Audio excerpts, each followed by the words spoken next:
Hey listeners, hope you're doing okay. Because if you're still awake right now, it means sleep just won't take you. I'm Mr. Williams, and tonight I've got a marathon of true-feeling highway horror stories. Empty roads, stops that don't show up on any map, and encounters that start normal, then leave you looking over your shoulder.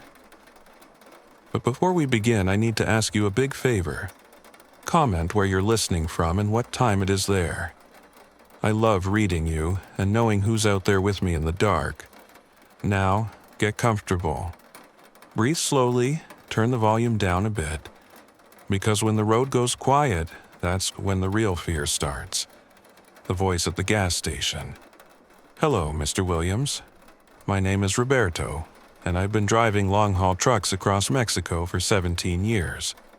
I'm writing because I heard a story on Martinez Horror Stories about a driver who picked up something that wasn't human on Highway 57, and what happened to me last month on that same route still keeps me awake at night.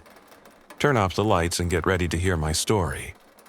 The divorce papers came through on a Tuesday. My wife kept the house in Monterey and I kept the truck. Fair trade, I guess, except the truck doesn't ask where I've been or why I smell like diesel and cheap coffee. I'd been sleeping in the cabin more than in motels, trying to save money for the lawyer fees that were bleeding me dry. That night, I was hauling auto parts from Saltillo to Querétaro, a route I'd done 100 times before. The radio died around 2 a.m., just outside San Luis Potosi. 1 second it was playing norteño music, the next just static that made my teeth hurt. I hit the dashboard twice, but nothing changed. The silence that followed felt wrong, too thick, like the air before a storm. My eyes burned from staring at the white lines on the asphalt, and my back ached from 12 straight hours behind the wheel. I needed gas. The gauge was pushing empty, and the next station was still 40 kilometers away according to my GPS. That's when I saw the lights. A small gas station, the kind that shouldn't exist anymore, with old pumps that looked like they belonged in a museum. The sign was half burned out, spelling something I couldn't read. I pulled in. The place was deserted. No attendant, no other vehicles, just fluorescent lights buzzing overhead and moths throwing themselves at the glass. The pumps were ancient, the kind you had to crank by hand. I got out, stretched my legs, and felt the cold desert wind cut through my shirt. That's when I heard it. A voice coming from the radio in my truck. But the radio was dead. I'd watched it die. Roberto, it said. Clear as day, my name. I froze with my hand on the gas pump. The voice continued, crackling through the broken speakers. You shouldn't have stopped here. My heart hammered against my ribs. I looked around the empty station, scanning for cameras, for speakers, for anything that could explain this. The wind picked up, carrying the smell of gasoline and something else, something sweet and rotten.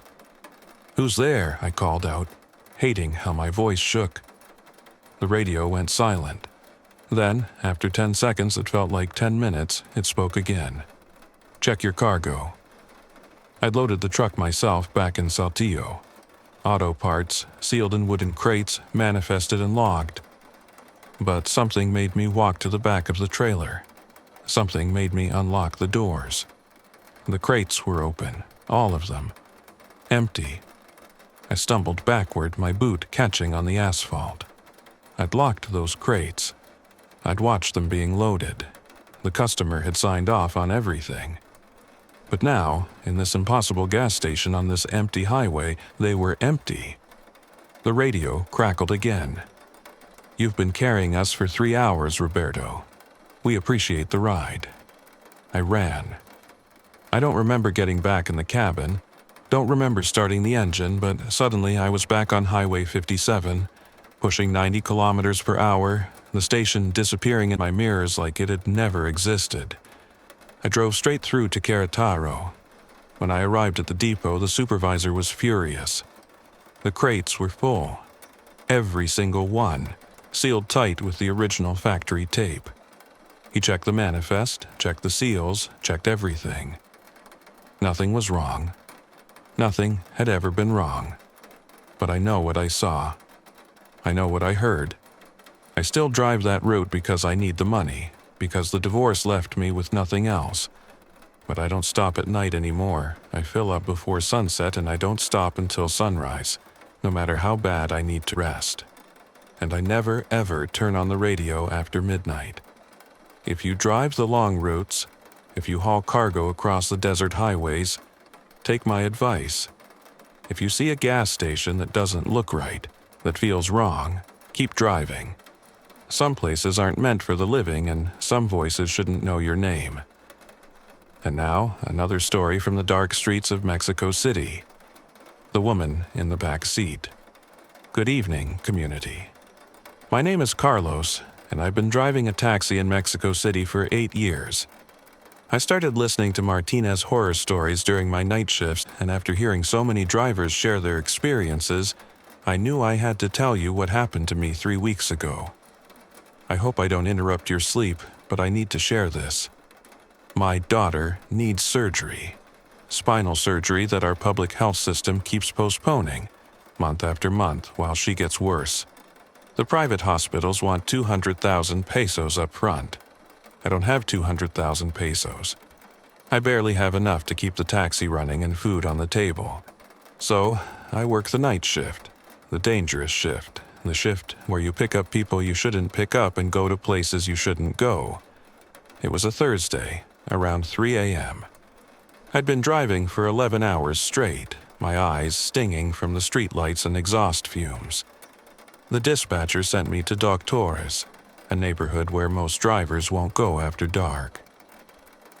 A woman needed a ride to Iztapalapa, all the way across the city. I found her standing under a broken streetlight, wearing a long black dress that looked too formal for the hour. Her hair hung down past her shoulders, covering most of her face. She got in the back seat without saying a word, just gave me an address in a voice so quiet I had to ask her to repeat it twice. The streets were empty. Too empty, even for a Thursday morning. No other cars, no buses, not even the usual street vendors who work through the night. Just me and her and the city rolling past my windows. I tried to make conversation, the way you do to stay awake on long drives. Asked her about her night, about the neighborhood we were heading to. She didn't answer. I glanced in the rearview mirror. She was sitting perfectly still, hands folded in her lap, head tilted down. We'd been driving for 20 minutes when I noticed the smell. Sweet, like flowers at a funeral. It filled the taxi, thick and cloying, making my stomach turn. I cracked the window, but the smell didn't fade. "Are you wearing perfume?" I asked, trying to sound casual. No response. I looked in the mirror again. She was closer now, not moved forward in her seat, just closer. The space between us had shrunk somehow, even though I could see she hadn't moved. My hands tightened on the steering wheel. The streets of Iztapalapa stretched ahead, dark and narrow. We were far from any police station, far from any help. "We're almost there," I said, my voice too loud in the silence. She lifted her head.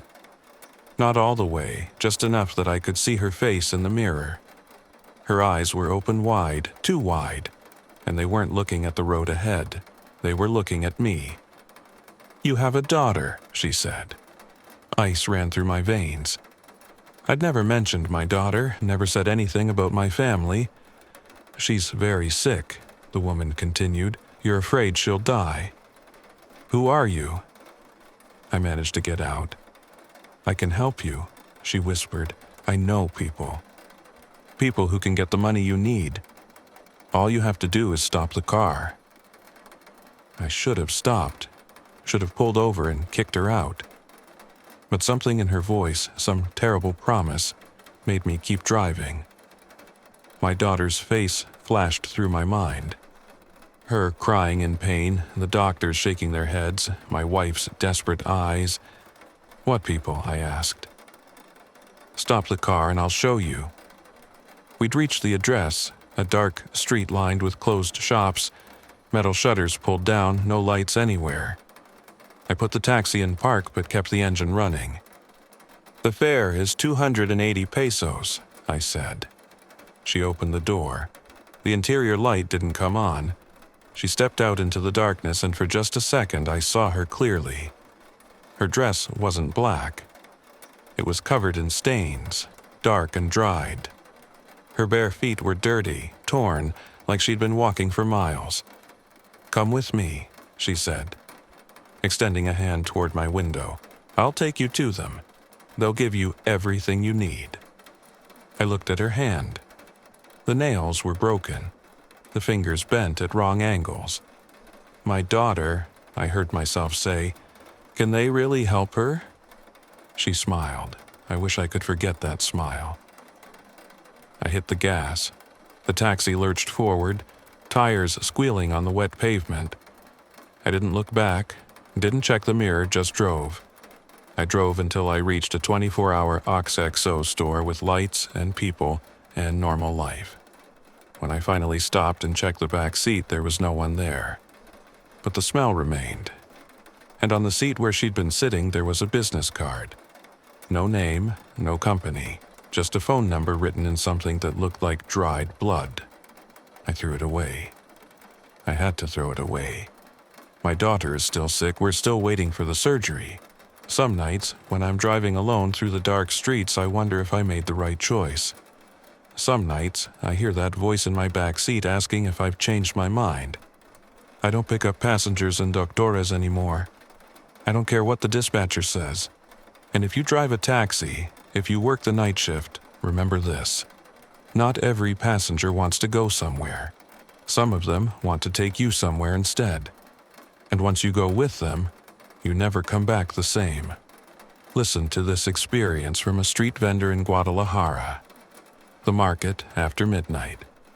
"Hello, Mr. Williams. I'm Maria, and I've been selling food at the Mercado San Juan de Dios in Guadalajara for 12 years. My mother sold here, and her mother before that. I'm writing because I heard a story on your channel about a vendor who saw something impossible at closing time, and I can't keep quiet about what I've been seeing for the past 2 months. Please, stay with me while I tell you this. My husband left me 6 months ago, took our savings, took the car, left me with 2 kids and a stall full of debt. The landlord wants his rent, the suppliers want their money, and my babies need to eat. So I started staying later, trying to catch the late-night crowd, the drunks stumbling home, the shift workers looking for something hot before bed. The market changes after midnight. You know this if you've ever worked there. The regular vendors pack up, the lights dim, and the place becomes something else. The aisles stretch longer than they should. The shadows pool in corners where there shouldn't be corners. You hear sounds that don't match any activity you can see. I was cleaning my grill, scraping off the burnt meat and grease, when I noticed the woman. She was standing 3 stalls down, in the empty space where Don Tomas used to sell fish before his heart attack. Just standing there, facing the wall. I called out to her, asked if she needed something, if she was lost. She didn't turn around. The market was empty except for us. The security guard had made his rounds an hour ago. The cleaning crew wouldn't arrive until 5 a.m. I was alone with this woman who wouldn't move, wouldn't speak. I kept cleaning, told myself she was drunk or high or having some kind of episode. Not my problem. I had enough problems. But she was still there 15 minutes later. Same position, same absolute stillness. I walked toward her, my keys gripped tight in my fist. The smell hit me when I got close. Rotten fish. Old blood. Something that had been dead for too long. "Senora," I said, "the market is closed." She turned around. Her face was wrong. The features were there, eyes and nose and mouth, but they were in the wrong places, like someone had rearranged them without understanding how they should fit together. Her mouth was smiling, but her eyes were screaming. I backed away. She took a step forward, then another. Her movements were jerky, puppet-like, as if invisible strings were pulling her limbs. I ran. Through the dark aisles, past the empty stalls, my footsteps echoing off the high ceiling. Behind me, I could hear her following. Not running, just walking, but somehow keeping pace no matter how fast I moved. I reached my stall and grabbed my phone, called the security guard, my hands shaking so hard I could barely hold the device. He answered on the third ring, annoyed at being disturbed. "There's someone in the market," I gasped. "Section C, by the fish stalls." He said he'd check, said I probably saw a homeless person who'd snuck in to sleep, said to calm down.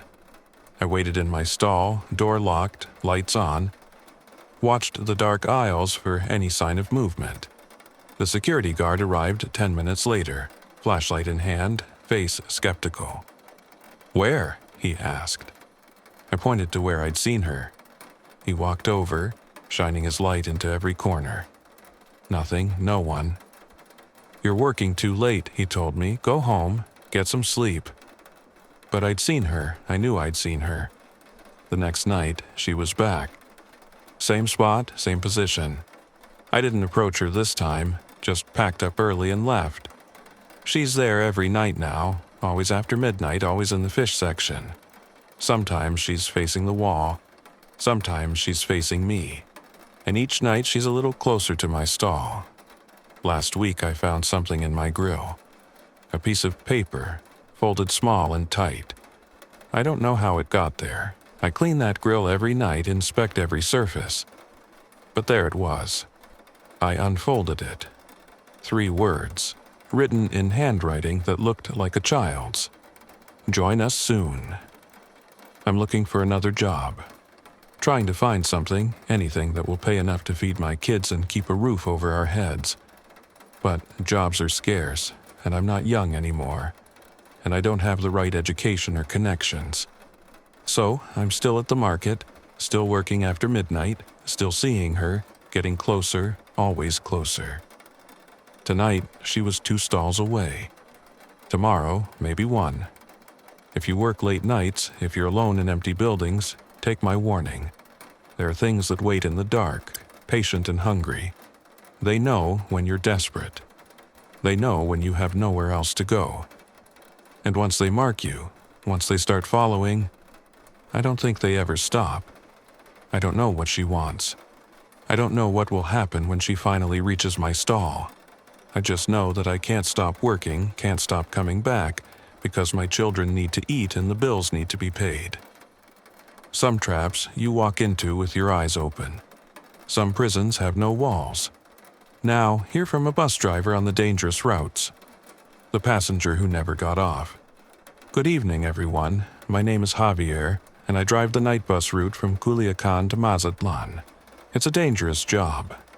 Everyone knows what moves on these roads after dark, and I don't just mean the trucks with no license plates.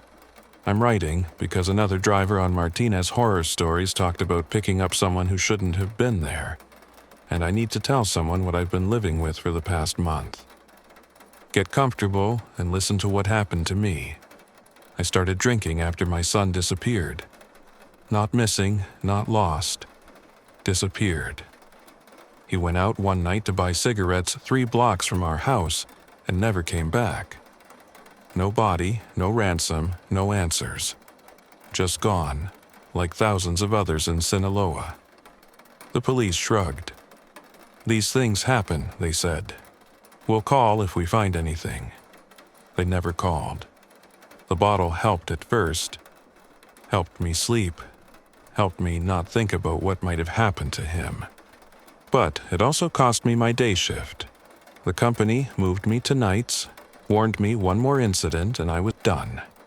So I stopped drinking during the day and saved it for when I got home, when the empty house and the empty chair at the dinner table became too much. The route is simple. Pick up passengers in Culiacan, drop them in Mazatlan, turn around and do it again. 3 hours each way, through mountains and desert, past military checkpoints and burned-out cars. You learn not to ask questions. You learn not to look too closely at who gets on and who gets off. It was a Wednesday night, clear and cold. I'd picked up 11 passengers at the Culiacan terminal. Workers going home, a couple of students, an old woman with a cage of chickens. Normal people on a normal route. We were an hour outside the city when I picked him up. A man standing by the side of the road, arm raised, appearing in my headlights like a ghost. You're not supposed to stop between terminals, but out here you stop, you help, because next time it might be you standing in the dark hoping for a ride. He got on without a word. Young guy, maybe 25, wearing a white shirt and jeans. Clean, neat, like he was dressed for church. He paid the fare in exact change and sat in the back, third row from the rear door. I pulled back onto the highway, checked my mirrors. He was sitting perfectly still, hands on his knees, staring straight ahead. 30 minutes later, we reached the first checkpoint. Military. 3 soldiers with rifles, flashlights bright in the darkness. They boarded the bus, checked IDs, looked in bags. Standard procedure. They reached the young man in the white shirt. ID, the soldier said. The man handed it over. The soldier studied it under his flashlight, then handed it back without a word. Moved on to the next passenger. We drove on. The road twisted through the mountains, headlights cutting through the darkness. In the mirror, I could see the young man, still sitting, still staring. He hadn't moved since getting on. We stopped at a small town, let off the old woman and chickens. 2 more passengers got on. I counted heads before pulling away. 13 people, same as before. But something felt wrong. The young man was still in the third row from the back, but so was someone else. Another person sitting right next to him. I couldn't see their face, couldn't make out any details, but they were there. I was sure of it. I blinked, looked again, just the young man, alone in his seat. My hands were sweating on the steering wheel. The road ahead blurred, and I realized I hadn't blinked in almost a minute. Exhaustion, I told myself. Stress. The drinking catching up with me. Another checkpoint. State police this time. Same routine. ID check, bag search. They reached the young man. "This is expired," the officer said, holding up the ID. "Yes, sir," the young man said. His voice was quiet, flat. "I've been meaning to renew it." The officer stared at him for a long moment, then nodded and moved on. I watched in the mirror. The young man's ID had been valid at the last checkpoint. I'd seen the date, but now it was expired. We drove through the night. The other passengers dozed, heads against windows, bags in their laps. But the young man never moved, never closed his eyes, just sat and stared. We were 20 minutes from Mazatlan when I saw it. In the mirror, clear as anything. The seat next to him was occupied. A woman, I thought. Or maybe a child. Someone small, pressed against his side. And the young man had his arm around them, holding them close. I looked away, looked back. Empty seat, just him. We pulled into the Mazatlan terminal at 2:47 a.m. I announced the stop, opened the doors. The passengers filed off, stretching, yawning, gathering their bags. I counted them as they left. 11 people. The same 11 who'd gotten on in Culiacan, minus the old woman, plus the 2 who'd boarded in the mountain town. The young man didn't get off. "Final stop," I called back to him. "Everyone out." He stood up, walked down the aisle toward me, and as he passed I saw it clearly. Handprints on his white shirt. Small handprints like a child's, pressed in something dark that could have been oil or could have been blood. "Thank you," he said, and stepped off the bus. I sat there for 10 minutes, shaking. Then I searched the seats. Found his ticket on the floor where he'd been sitting. I picked it up. It was dated 3 years ago. The same week my son disappeared. I still drive the route. I still pick up passengers by the side of the road because that's what you do out here. But every night I wonder. Every face that gets on my bus, I wonder if it's someone's son, someone's husband, someone who never made it home. And sometimes, in the mirror, I see them. The others. The ones who ride along, pressed close to the living, going nowhere, going forever. If you drive these roads, if you work these routes, remember, not everyone who gets on your bus is still alive, and not everyone who gets off ever really leaves. Moving to a story from someone who walked to the wrong street. The followers. Hello, Mr. Williams. I'm Anna, and I work cleaning houses in Ciudad Juarez.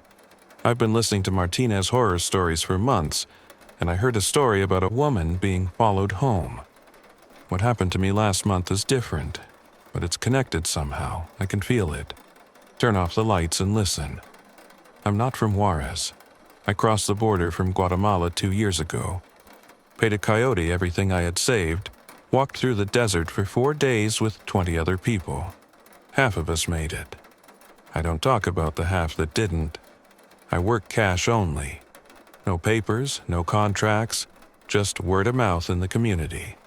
The women I clean for know not to ask questions. They pay me at the end of each day, and I go home to the room I share with 3 other women in a house on the east side. The racism here is quiet but constant. I'm shorter than most people, darker. My Spanish has an accent they can place immediately. In the stores, they watch me. On the buses, they move their bags. I've learned to make myself small, to smile when I don't feel like smiling, to say yes even when I want to say no. I was walking home from my last job of the day. A house in the wealthy part of town, 5 bedrooms, 2 bathrooms, kitchen bigger than the room I sleep in. The señora had kept me late, had me clean the oven twice because she wasn't satisfied the first time. It was dark when I finally left. The bus doesn't run this late in this neighborhood. I had to walk to the main avenue, 40 minutes on foot. The streets were quiet, lined with high walls and locked gates. My feet hurt in my cheap shoes, and my back ached from bending over toilets and sinks all day. I was halfway to the avenue when I noticed them. 2 people walking behind me. A man and a woman, too far back to see clearly, but matching my pace. When I walked faster, they walked faster. When I slowed down, they slowed down. My heart started hammering. Everyone knows the stories from Juarez. The women who disappear, the bodies found in the desert. The murders that never get solved. I gripped my cleaning supplies tighter, the spray bottles and rags suddenly seeming like useless weapons. I turned a corner. They turned the corner. I could hear their footsteps now, steady and synchronized. I looked for help, for any sign of life. But the houses were dark, the windows covered. No one walks in these neighborhoods. Everyone has cars. Another corner. They followed, closer now. I could make out more details. The woman was tall, wearing a long coat. The man was bigger, broad-shouldered. Neither of them spoke. They just walked, following, matching my pace. I started to run. My bag bounced against my side, the cleaning supplies rattling. Behind me, I heard them speed up, not running, just walking faster, but somehow keeping the same distance. I reached the avenue. Lights, traffic, people. A taco stand was still open, the vendor grilling meat over a fire. I stumbled up to him, gasping. "There are people following me," I managed to say. He looked past me down the street I'd come from. "Where?" I turned around. The street was empty, no one there. Just shadows and streetlights. "I saw them," I said. "A man and a woman. They were following me." The vendor shrugged. "You're safe now. You want a taco?" I didn't want a taco. I wanted to go home, lock the door, and never leave again. But I couldn't afford that. I had rent to pay, money to send home to my family in Guatemala. So I caught the bus and went back to my shared room and tried to sleep. They were waiting outside my window. I saw them when I closed my eyes. Standing in the street, looking up at my room. The tall woman. The broad man. Waiting. The next night, walking home from another job, I saw them again. Different street, different neighborhood. But same people, same steady pace behind me. I started taking different routes. Started leaving work earlier, before dark. Started asking the senoras if I could leave on time, risking their anger, risking losing the jobs. It didn't matter, they found me. Always waiting somewhere along my route home. Always following at the same distance. Never getting closer, never falling behind. Last week, I saw them during the day, standing across the street from the house where I was working. Just standing there, watching. When I looked away and looked back, they were gone. I asked the other women in my house if they'd seen anything strange. They shook their heads, told me I was working too hard, needed to rest. But I saw the fear in their eyes. They knew something, they just weren't saying.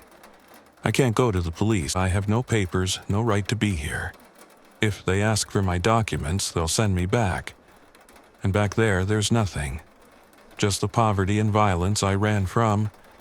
So I keep working. Keep walking home in the dark. Keep seeing them night after night, following me through the streets of this city that doesn't want me. Tonight, they were closer. Just 10 meters behind instead of 20. Tomorrow, maybe 5 meters. The next day, maybe they'll be close enough to touch. I don't know what they want. I don't know why they chose me. I just know that I'm alone in a foreign place and no one would notice if I disappeared. Just another immigrant, another missing woman, another unsolved case. If you're alone, if you're far from home, if you're someone nobody would miss, watch the streets behind you. Watch the shadows. Because something hunts the vulnerable, something tracks the desperate, and it never stops following until it gets what it came for. The Night Guard. Good evening. My name is Luis, and I work night security at a factory in Monterey. I've been doing this for 5 years, and I've heard enough stories on Martinez horror stories to know that strange things happen when you're alone in empty buildings. What I experienced last week confirmed everything I'd been afraid of. Stay with me while I tell you this. My wife died in childbirth. The baby, too. Twin complications doctors said they couldn't predict. One minute I was a husband waiting to become a father. The next minute I had nothing. The hospital bills took everything we'd saved. The funeral took everything else. I moved to a smaller apartment, took extra shifts, stopped answering calls from friends who wanted to check on me. The factory job pays well for what it is. 12 hours a night, 6 days a week, walking the empty halls and checking locked doors. The loneliness suits me now. I prefer the silence. The factory makes car parts. During the day, 300 workers operate the machines, the noise deafening, the air thick with oil and metal shavings. At night, it's just me and the emergency lights and the sound of my footsteps on concrete.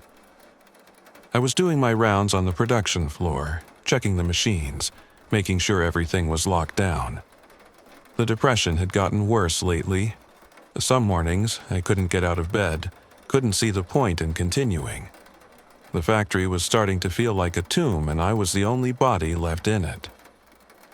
I was checking the assembly line when I heard it. Footsteps, not mine. Someone else walking through the factory. I called out, "Security, who's there?" No answer. But the footsteps continued. Steady, measured, moving through the rows of silent machines. I radioed the front gate, asked if anyone had entered the building.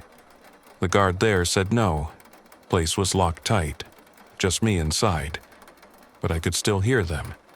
The footsteps, getting closer. I moved toward the sound, flashlight in hand. The factory floor stretched out before me, shadows pooling between machines, the smell of oil and metal filling my lungs. The footsteps stopped. I swept my light across the room. Nothing. No one. Then I heard the voice. A whisper, so quiet I almost missed it. But it said my name. Luis. My blood went cold. I spun around, light cutting through the darkness. Still nothing. "Who's there?" I demanded, trying to keep my voice steady. The whisper came again, from a different direction. "Luis, come here." It sounded like my wife. Same voice, same tone. Impossible, but unmistakable. I backed toward the exit, keeping my light moving. The whisper followed, circling me. "Luis, why did you let us die?" I ran. Through the production floor, past the offices, toward the main entrance. Behind me, the footsteps followed.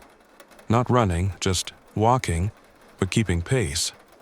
I reached the door, slammed through it into the parking lot. The cold air hit my face, the security lights bright after the darkness inside. I stood there, breathing hard, waiting for whatever had been following me to come through the door. Nothing came. The factory was silent. I called my supervisor, told him I was sick, needed to go home. He was angry, but agreed to find coverage. I got in my car and drove away, hands shaking on the wheel. But I had to come back. I need this job, need the money, need the distraction from the emptiness in my life. The next night I heard them again.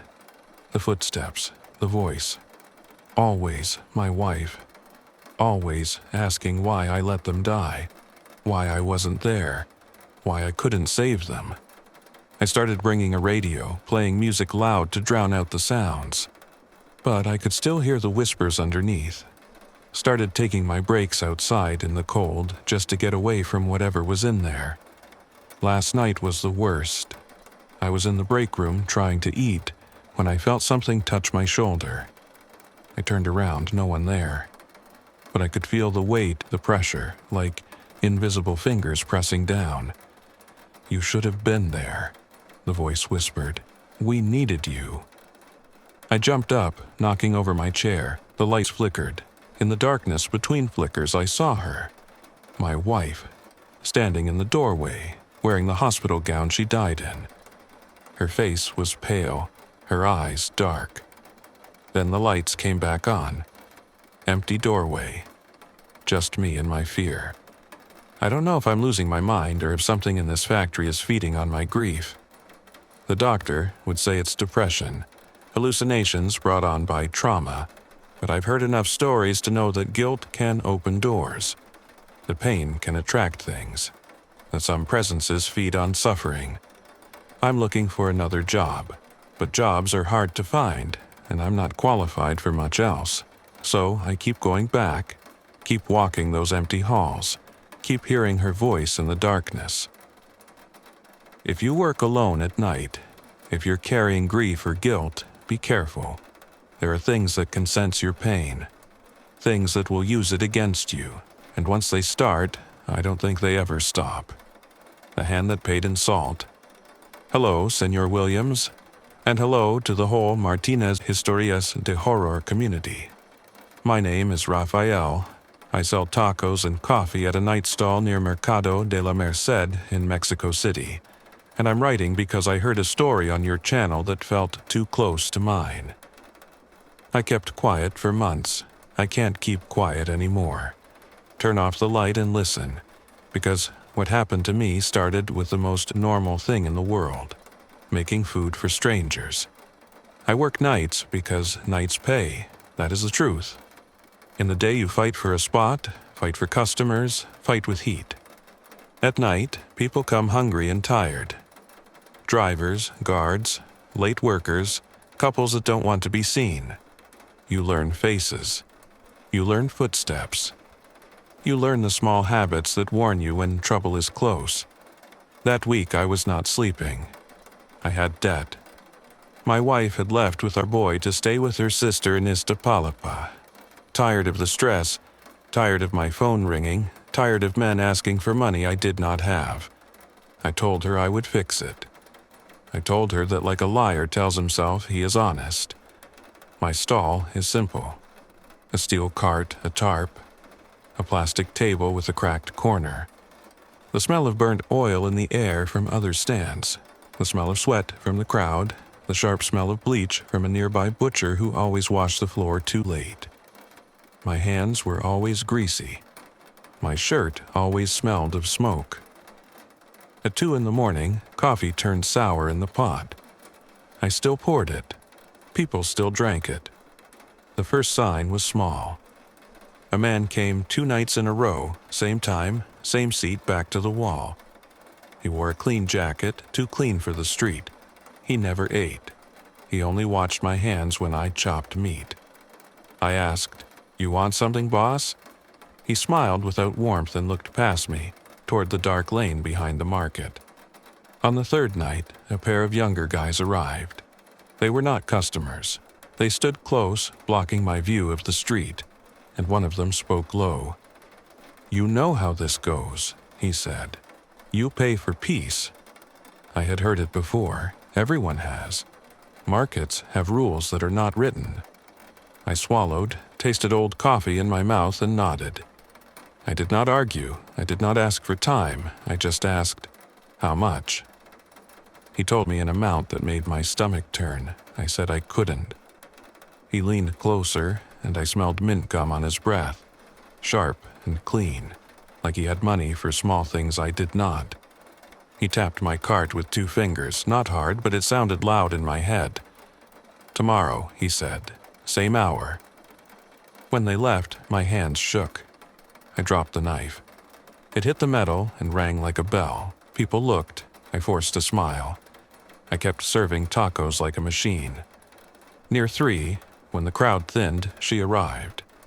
She was old, thin, wrapped in a dark shawl that looked heavy even in the warm air. Her hair was tied back.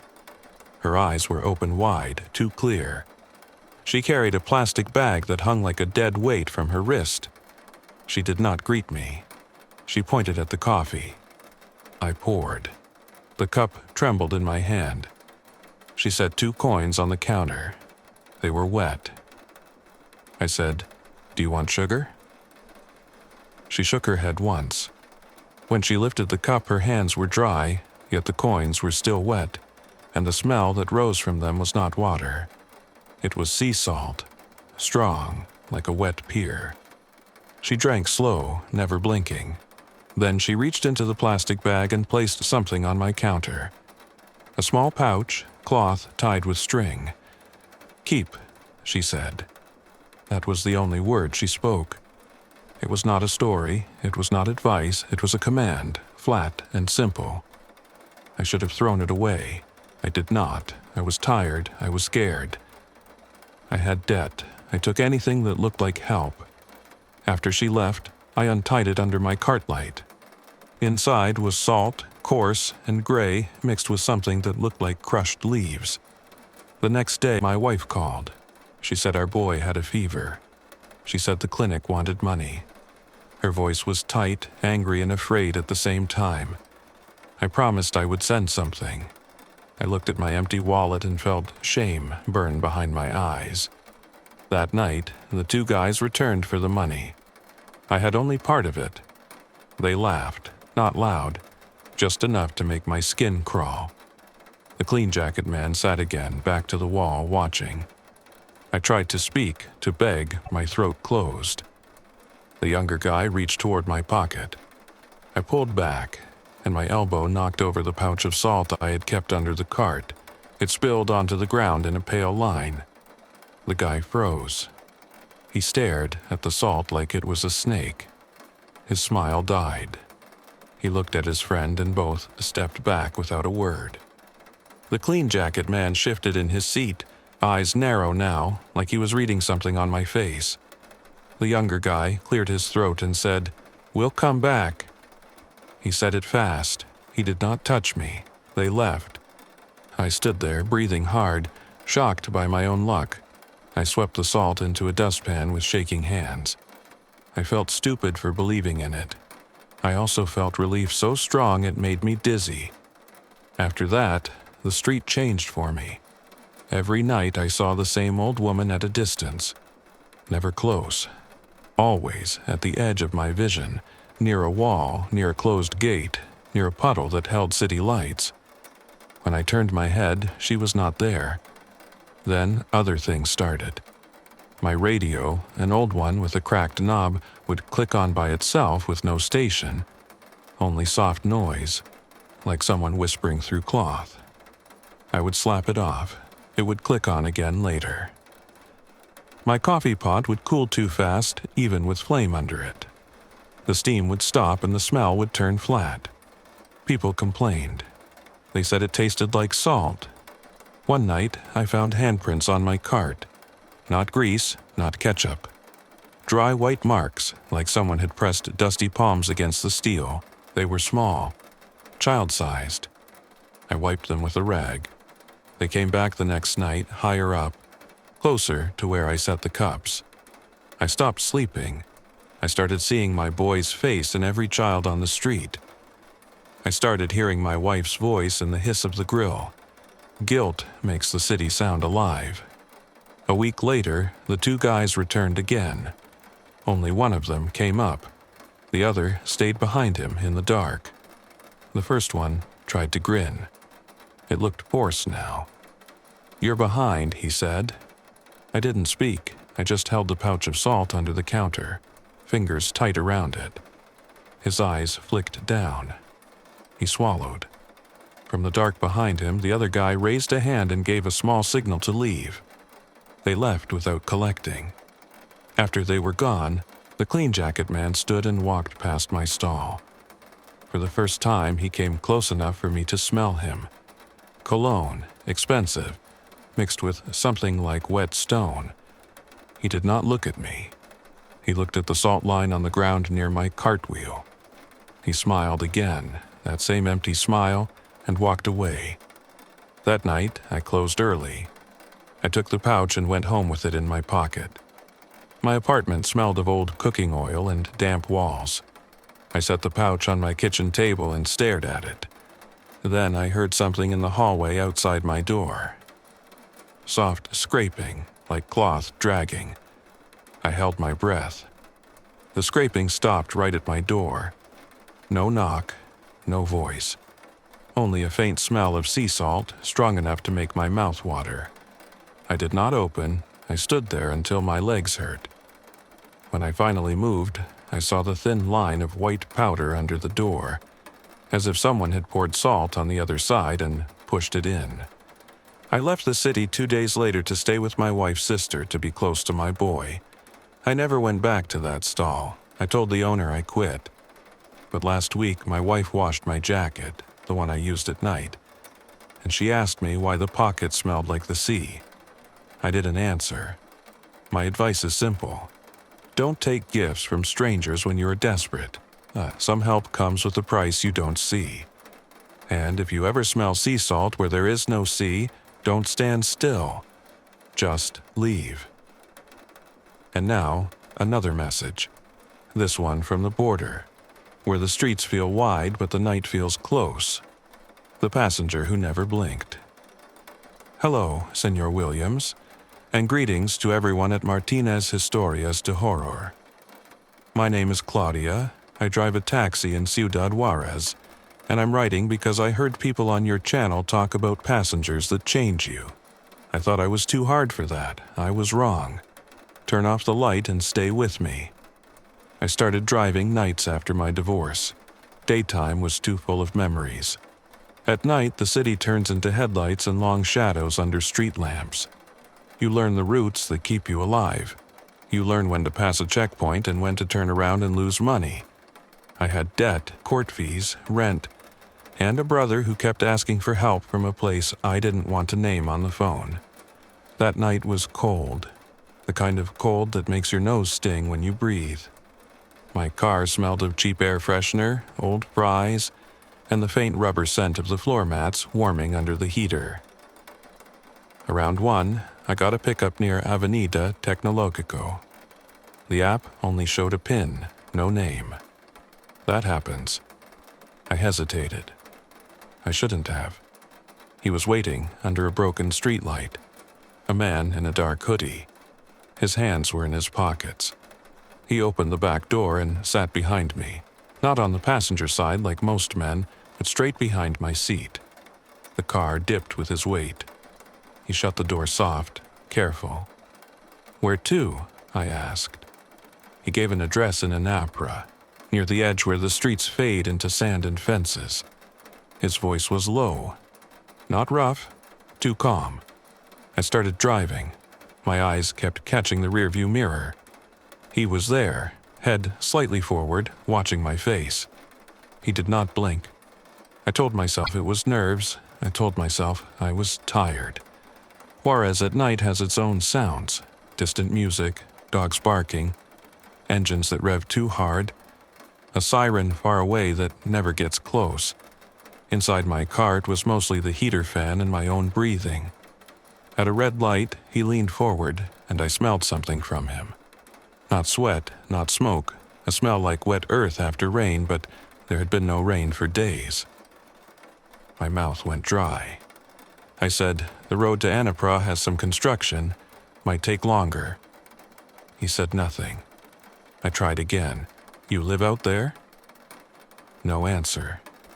A few blocks later, a pickup truck appeared behind me. No plates. High beams on.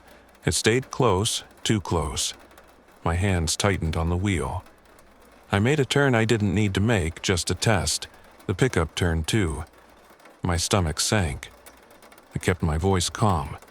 "You expecting someone behind us?" In the mirror, his face was still. Eyes open wide, fixed on me. He did not blink. The pickup stayed on us through another turn. My phone buzzed with a message from my brother. I didn't look. I couldn't. I thought of pulling into a gas station, but the nearest one was dark. Shutters down. I thought of the police station, but I was already too far from the main roads. The passenger leaned closer. I felt his breath near my ear, cool and dry. He lifted his hand and pointed forward, toward a side road I never used. I didn't want to go there. It led into a stretch of half-built houses and empty lots. I said, "That's not the best way." He pointed again, firm.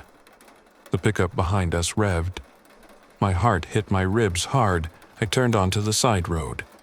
The streetlights were spaced far apart, making pockets of darkness between them. The car's headlights swept over trash, broken glass, stray dogs that didn't run until the last second. The pickup followed. The passenger's fingers gripped the back of my seat. I felt the pressure through the fabric. I wanted to scream, I wanted to pray, I wanted to do anything but drive. We reached a dead end. A tall fence. Sand piled against it.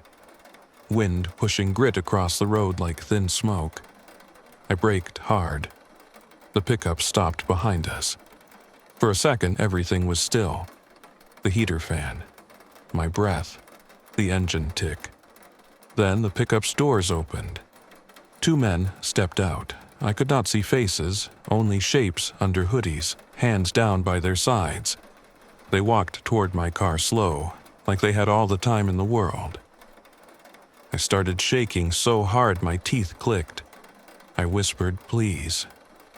The passenger in the back seat lifted his head, still watching my face in the mirror. He reached into his pocket and pulled out something small and dark, not a weapon, a phone. He held it up near my headrest so I could see the screen reflected. On the screen was a photo of my brother, standing with the two unknown men. His eyes were wide. Under the photo was a short line of text. "Drive, don't stop." My throat closed. My hands moved on their own. I put the car in reverse, then stopped. The pickup was too close, no space. The men outside got closer. One tapped my trunk with his knuckles. Soft, like a reminder. The passenger in the back seat leaned forward and pressed his palm to the side of my neck, right under my ear. His hand was cold. Too cold. I flinched, my eyes watered. He held the phone up again. This time, the screen showed a pin. A new destination. Not Anapra. A warehouse area near the border highway. My body felt numb.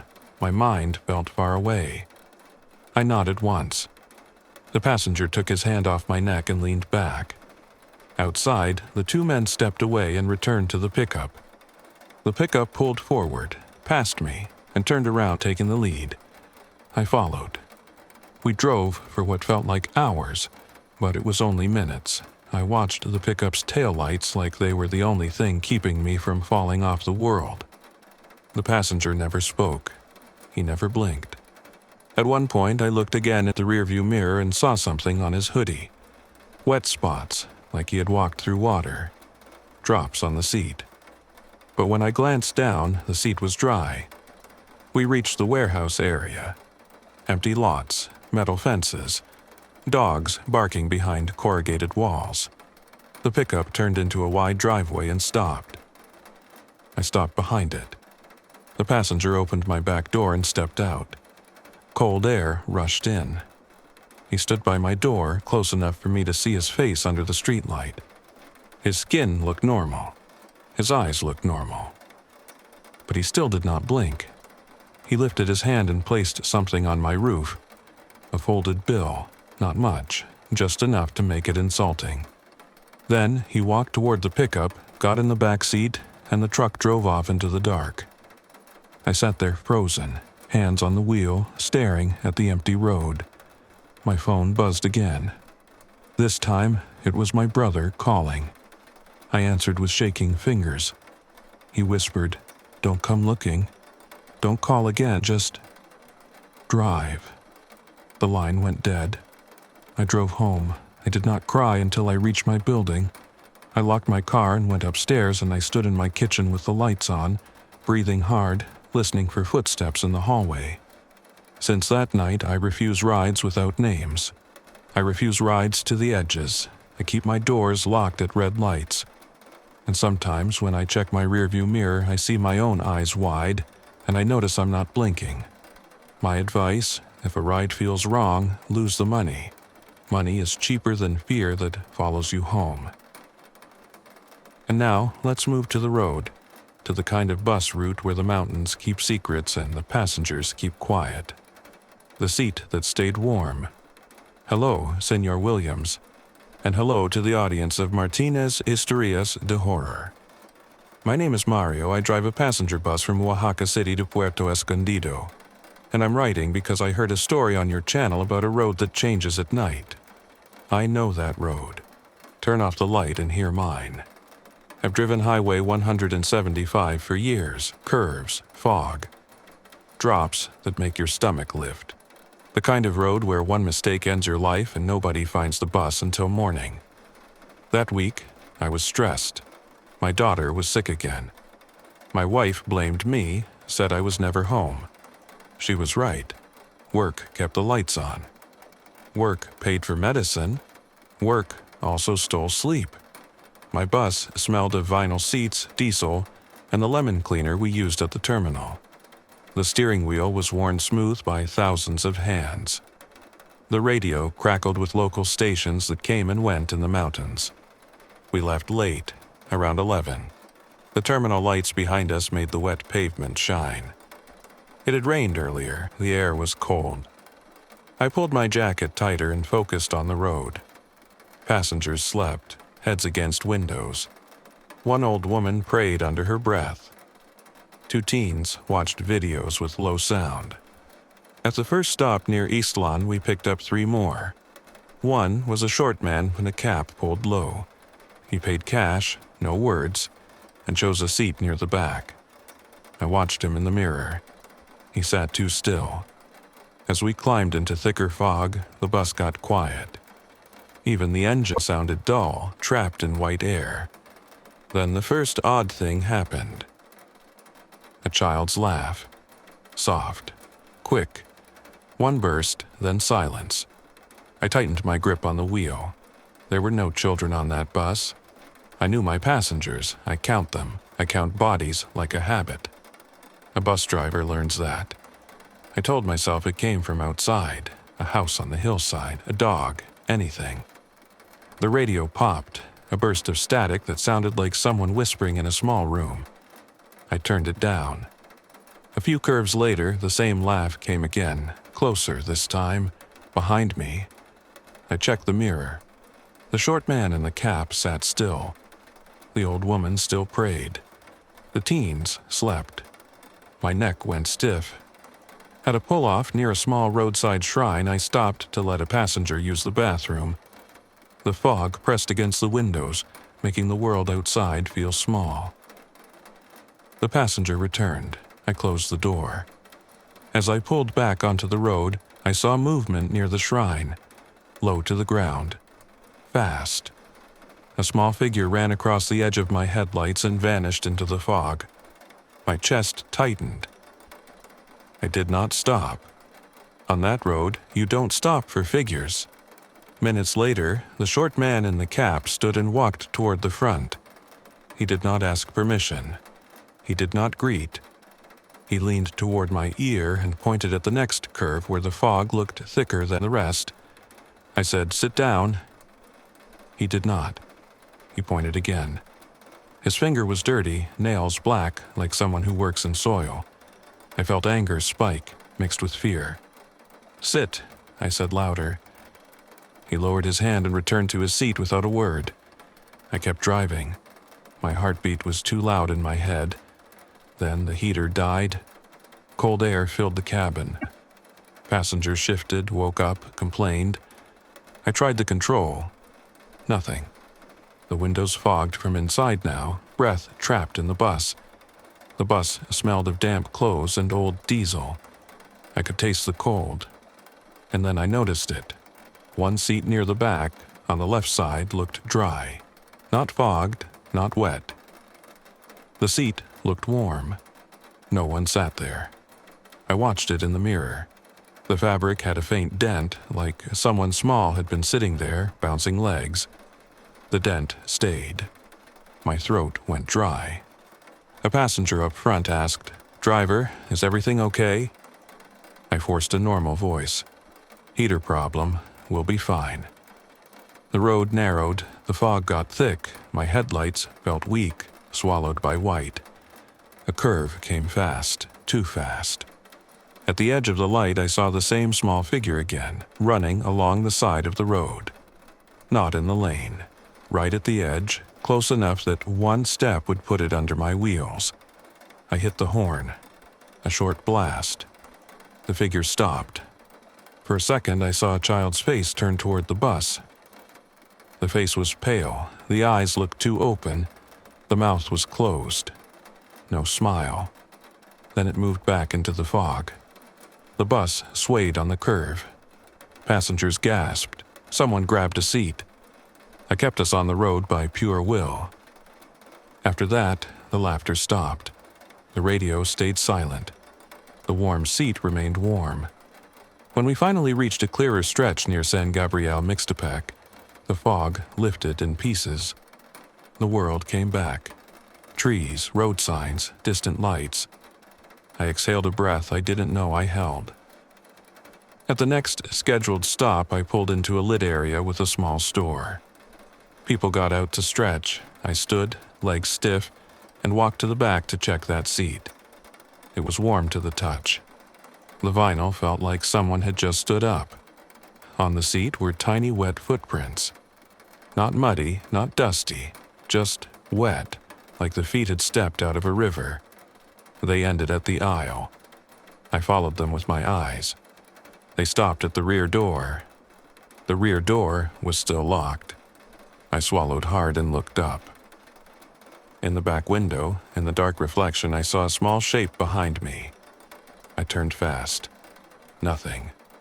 When we arrived in Puerto Escondido, dawn was starting. The sea air hit the bus, salty and damp. Passengers left, yawning, talking about crazy fog and bad roads. The short man in the cap was gone. I did not see him leave.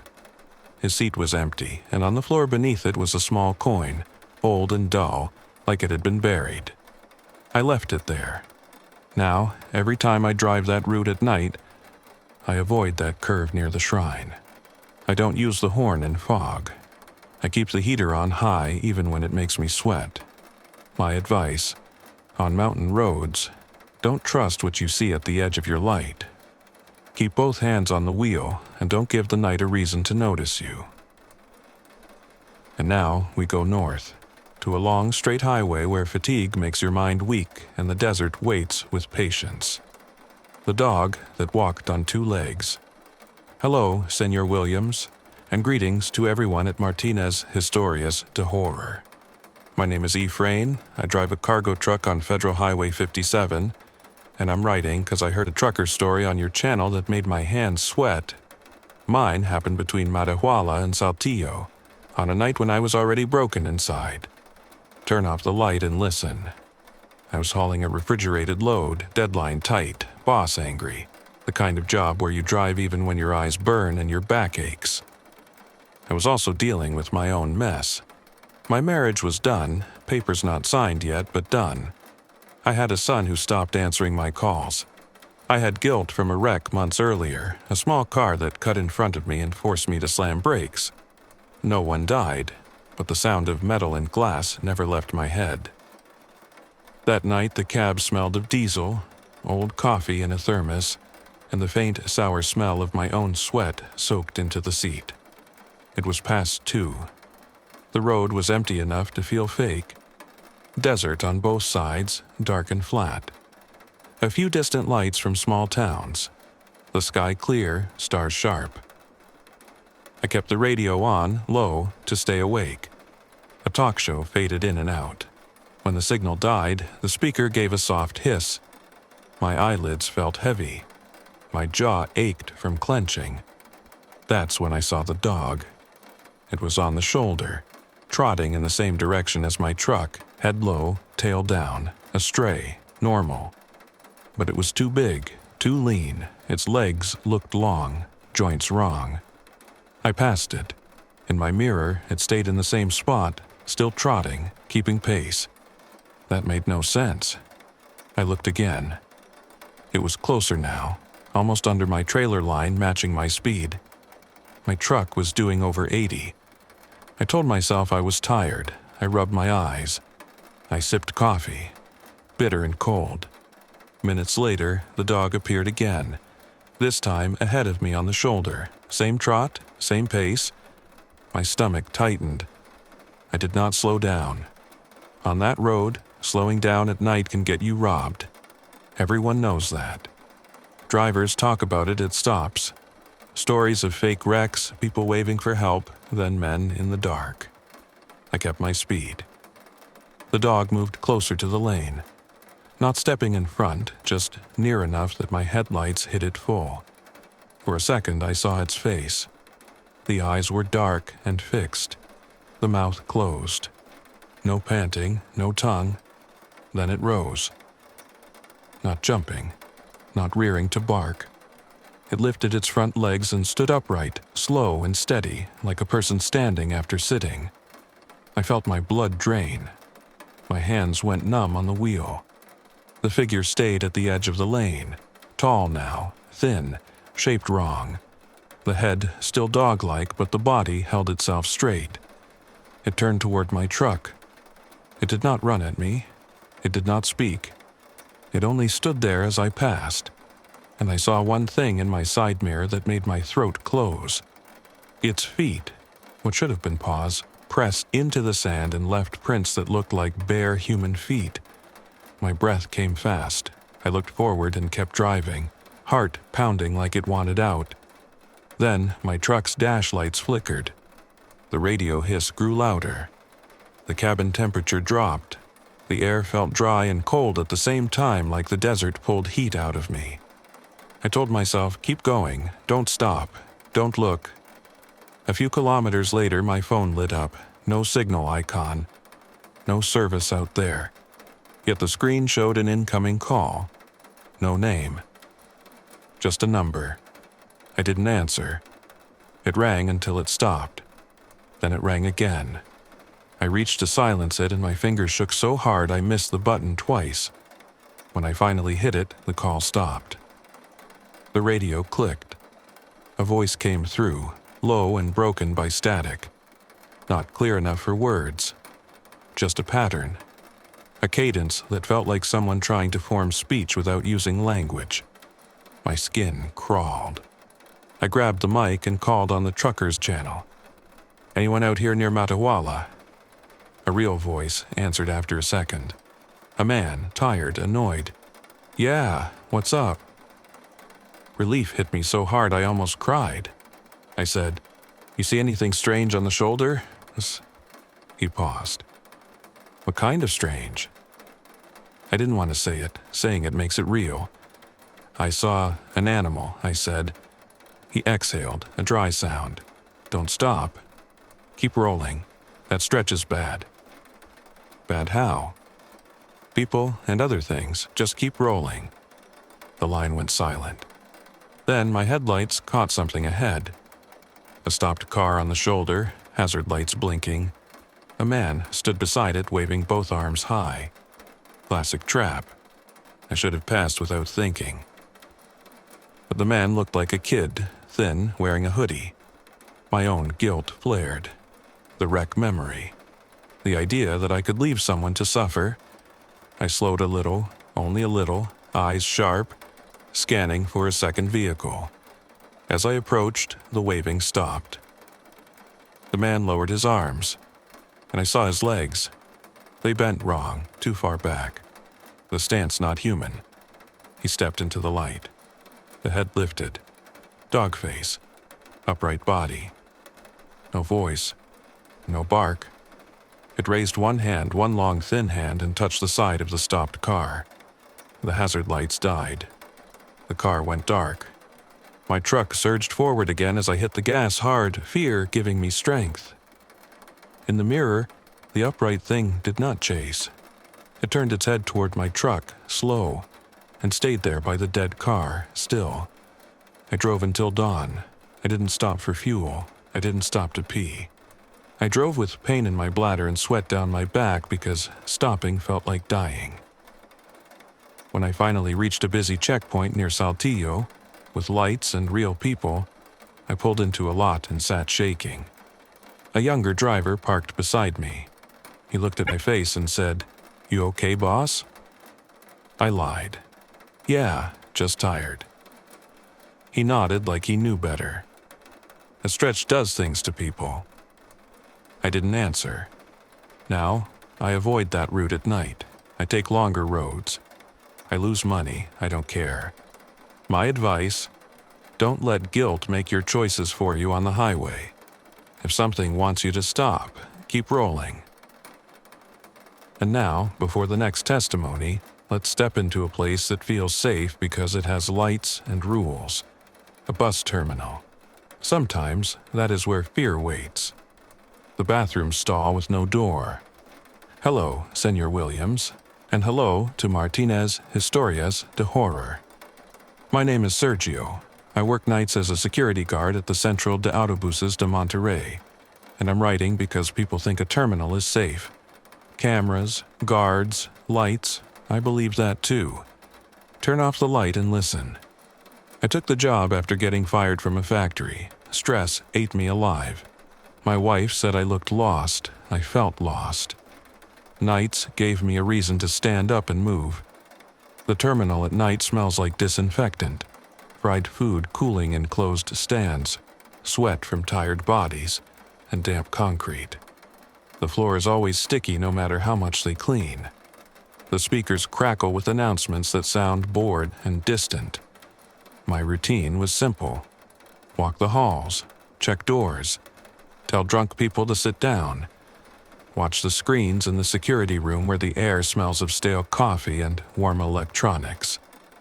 That night, the bathroom alarm started. A light on the panel blinked for the men's restroom near the back platforms, the ones used by long-distance buses. That restroom always had trouble. People slept in stalls. People used it for deals. I went there with my flashlight. The hallway outside the restroom was empty. The lights flickered one by one, not all at once, just a small pulse that made the walls look like they breathed. Inside, the smell hit me hard. Urine, bleach, wet paper. I walked in, the sinks dripped. The mirrors were streaked. One stall, the last one, had no door. It had been ripped off weeks earlier. Management never fixed it. The alarm panel said movement. I saw no one. I called out, "Anyone in here?" No answer. My flashlight beam swept the last stall. The toilet lid was down. On the lid sat a small backpack, child-sized, black with a faded cartoon patch.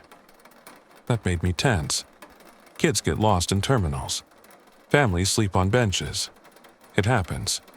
I stepped closer and said, "Hey, whose bag is this?" Still no answer. I reached for the bag strap. The strap was wet. Not water, not sticky. Cold, thin damp that made my fingers ache. I pulled my hand back fast and wiped it on my pants. My skin crawled. The backpack shifted on its own, sliding half an inch across the toilet lid. I stared at it. The restroom felt colder. My breathing got loud. I told myself, air current. My flashlight hand shaking. Anything. Then the stall behind me, the one with the door, clicked. The latch moved. Soft. I turned and stepped back. The door stayed shut. I moved forward and knocked. "Sir, you okay in there?" Silence. I leaned my ear close. Inside, I heard a sound like someone breathing through cloth. Slow, controlled. I radioed my partner. "Raul, come to the rear restroom now." Static answered, then, "On my way." I stayed near the sinks, watching both stalls. The backpack in the open stall sat still now. The wet strap hung like a tired tongue. The latch on the closed stall clicked again. I backed out of the restroom, keeping my flashlight aimed inside. My heart pounded hard enough to hurt. In the hallway, the lights flickered again. When my partner arrived, he looked annoyed. "What is it?" I pointed. "That stall and that bag." He stepped in without fear, like a man who thinks fear is weakness. He knocked on the closed stall. "Hey, you can't sleep here."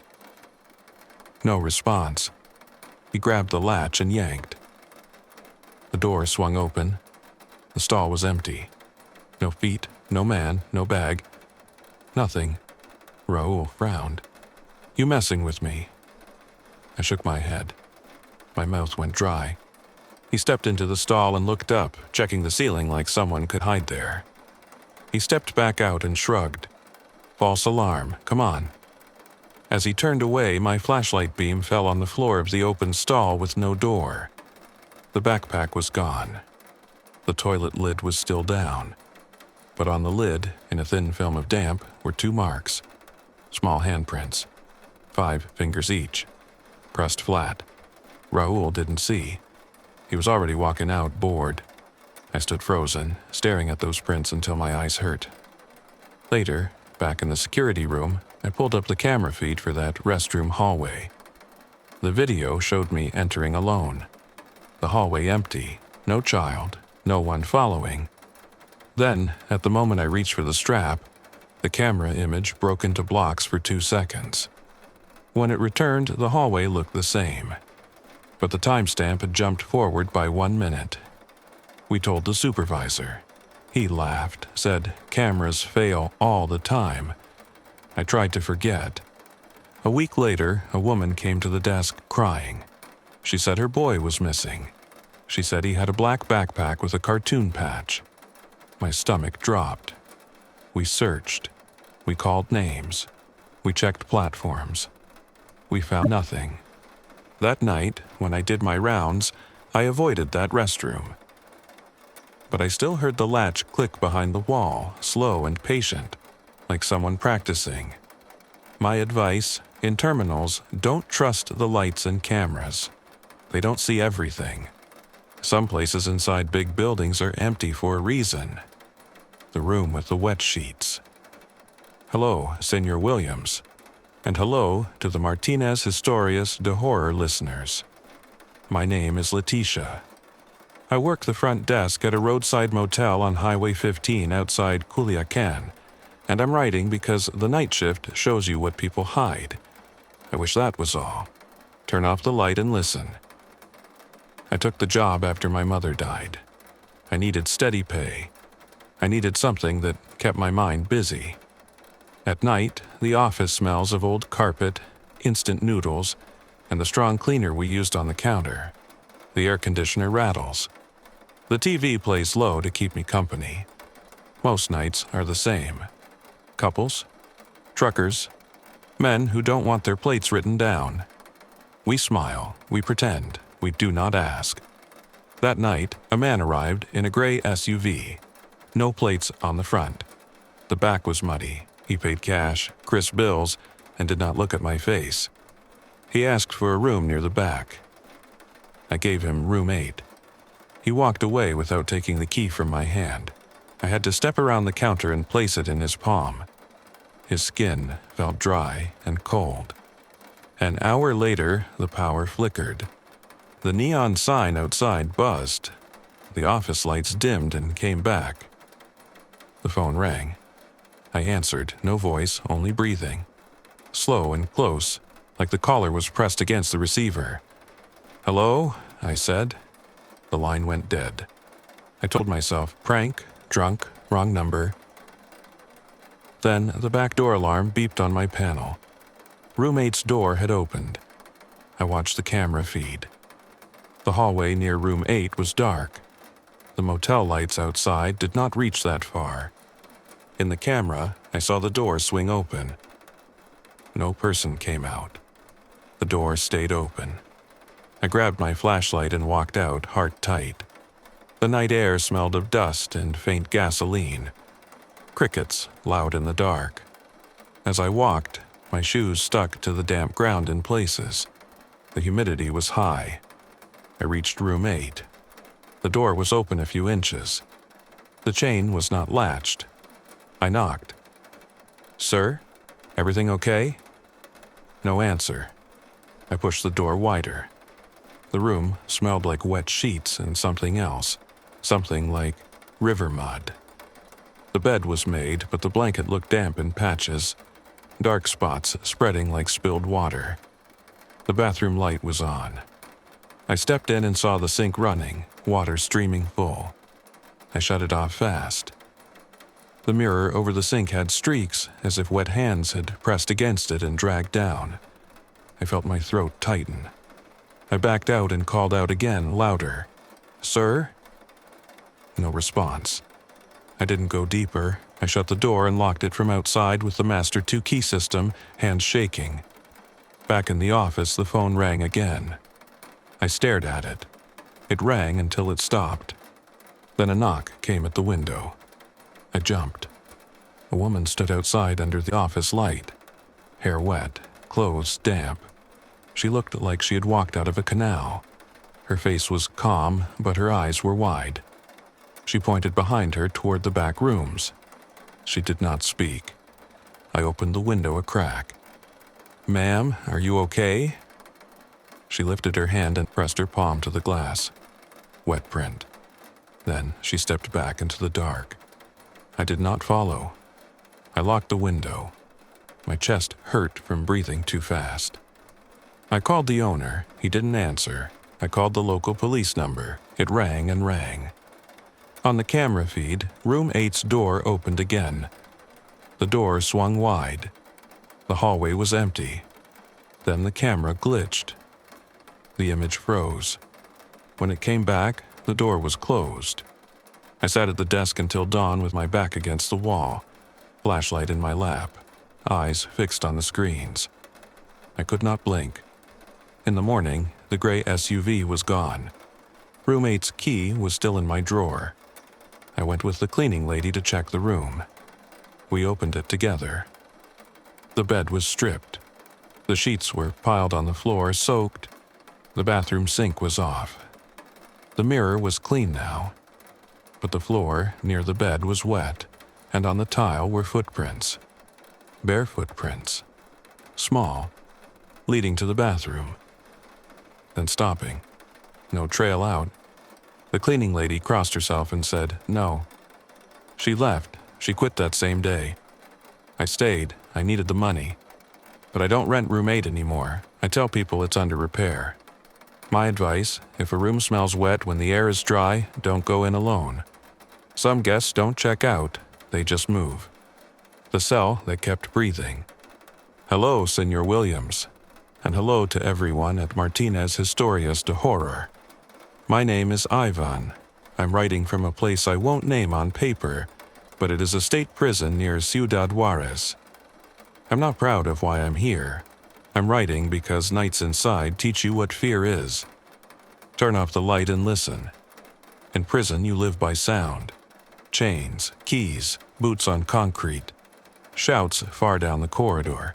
The smell is always the same: sweat, bleach, old food, and the sour stink of too many bodies in one place. I shared a cell with a man named Tino. Quiet, kept to himself. He read a lot, small Bible pages with corners bent. I had my own problems. I had panic that hit me in waves, chest tight, ras, hand shaking. I didn't tell anyone.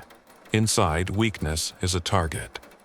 One night, after lights out, the block got quiet in a way that felt wrong. Even the usual coughs and whispered jokes stopped. I lay on my bunk staring at the ceiling, listening.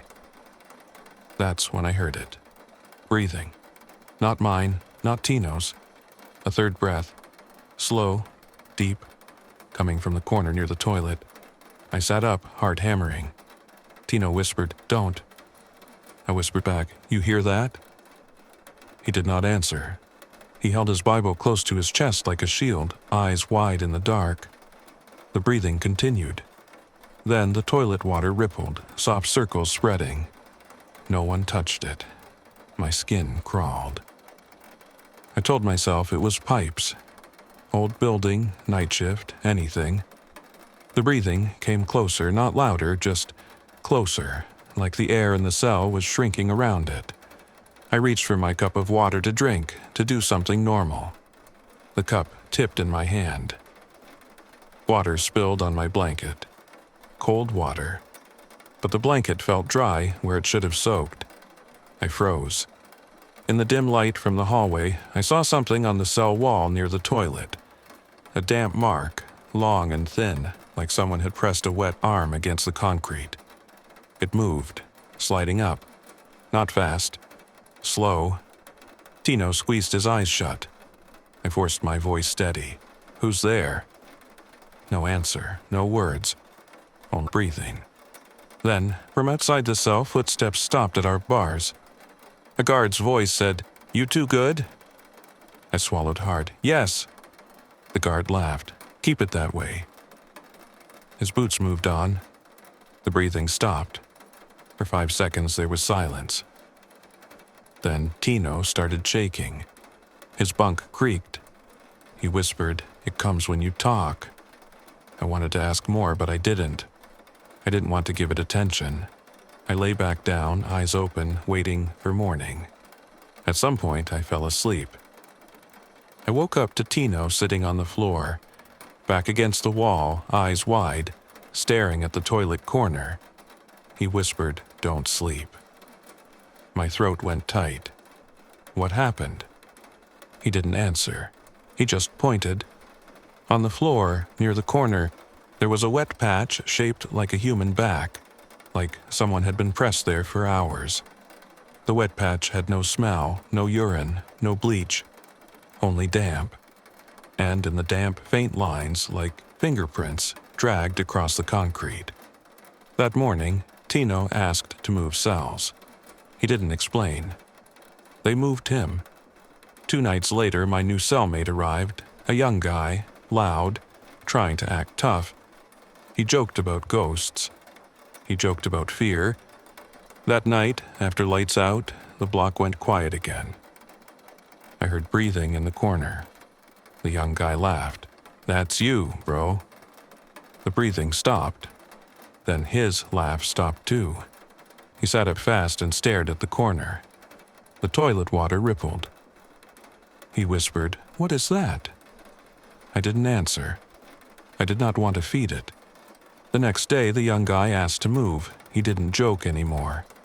They didn't move him. A week later, he stopped talking at all. Now I sleep with my face turned toward the bars, not the corner. I keep my mouth shut at night. I count my breaths and pretend the third breath is not there. My advice: in a cell, don't challenge what you can't control. Keep your words for daylight. The cart under the bridge. Hello, Senor Williams, and hello to the community of Martinez Historias de Horror. My name is Nora. I collect trash at night in Guadalajara, and I'm writing because people think trash work is only grillage and smell. It is also silence. It is also roads under bridges where nobody wants to look. Turn off the light and listen. My shift starts after midnight. The city is still awake in spots, clubs, late tacos, bars, but most streets are empty.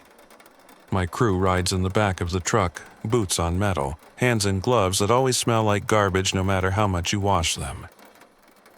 I took this job after losing my old one. I had bills. I had a mother who needed medicine. I had nights where anxiety hit me so hard I couldn't breathe. That night was humid. The air smelled of wet concrete and old food. Our truck's engine growled low. The hydraulic arms squealed when we lifted bins. We were working near a stretch by the Rio San Juan de Dios area, under a bridge where homeless people sometimes sleep. We had rules. Don't step into the dark spaces under bridges. Don't touch piles that aren't in bins. And don't argue with anyone out there. We were tired. The driver wanted to finish fast. As we approached the bridge, our headlights caught something in the lane ahead. A shopping cart. It sat in the middle of the road, empty, tilted a bit like one wheel was stuck. The driver cursed. "Who leaves that there?" He slowed.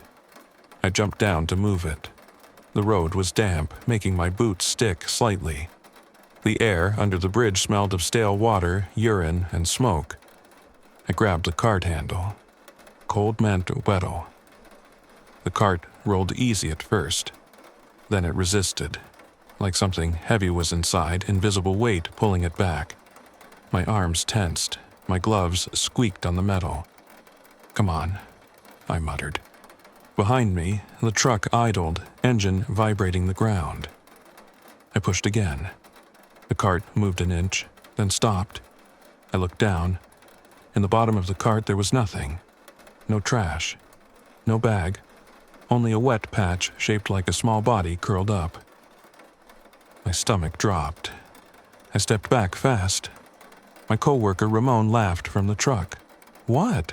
Scared of a cart?" I didn't laugh. The wet patch in the cart glistened under the headlights.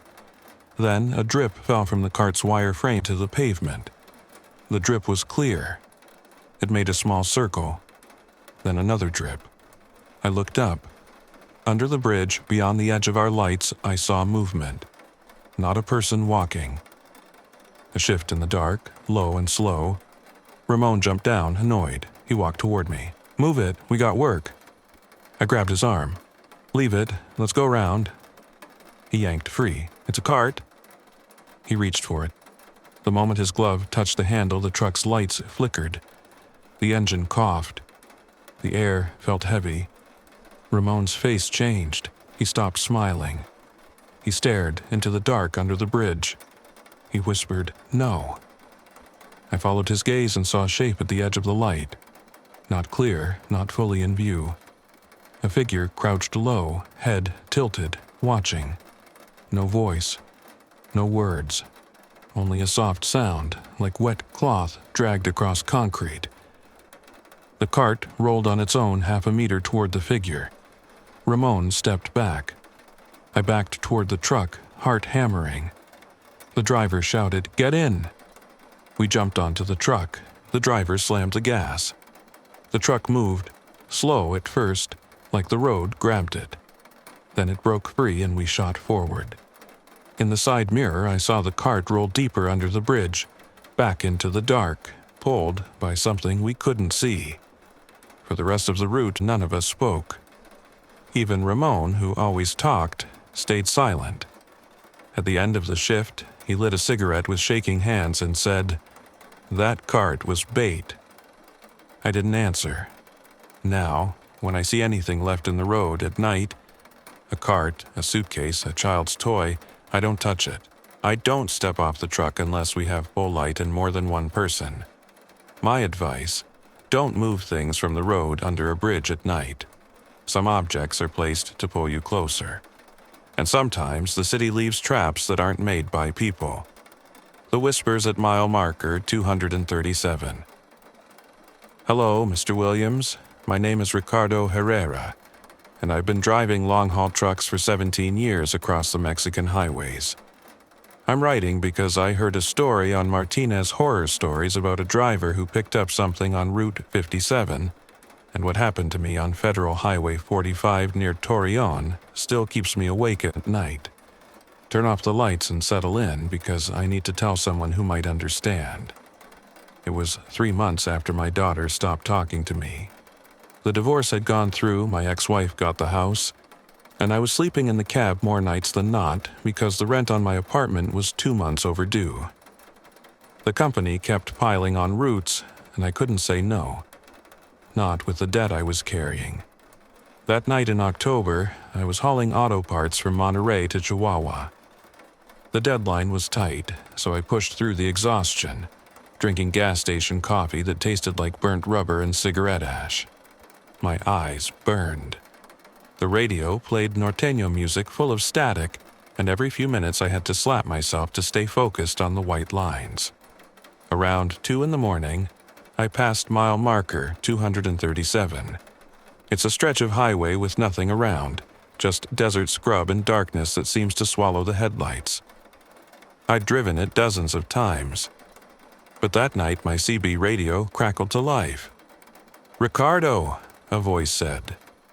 Not through the CB static, but clear, like someone sitting in the passenger seat.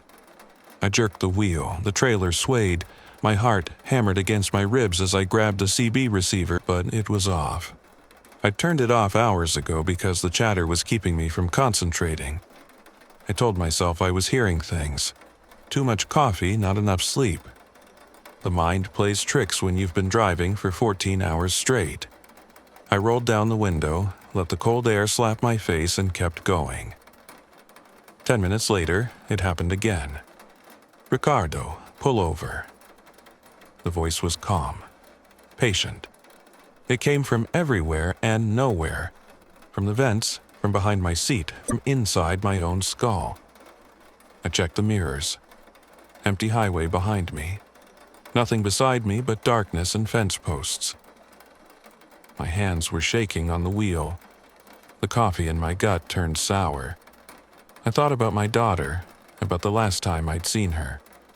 She'd looked at me with disappointment, said I was never home, that work was all I cared about. Maybe she was right. Maybe this was what I deserved, going crazy alone in a truck cab. The temperature dropped. I could see my breath. In October, in the desert, where it should have been mild. The heater was running full blast, but frost started forming on the inside of the windshield.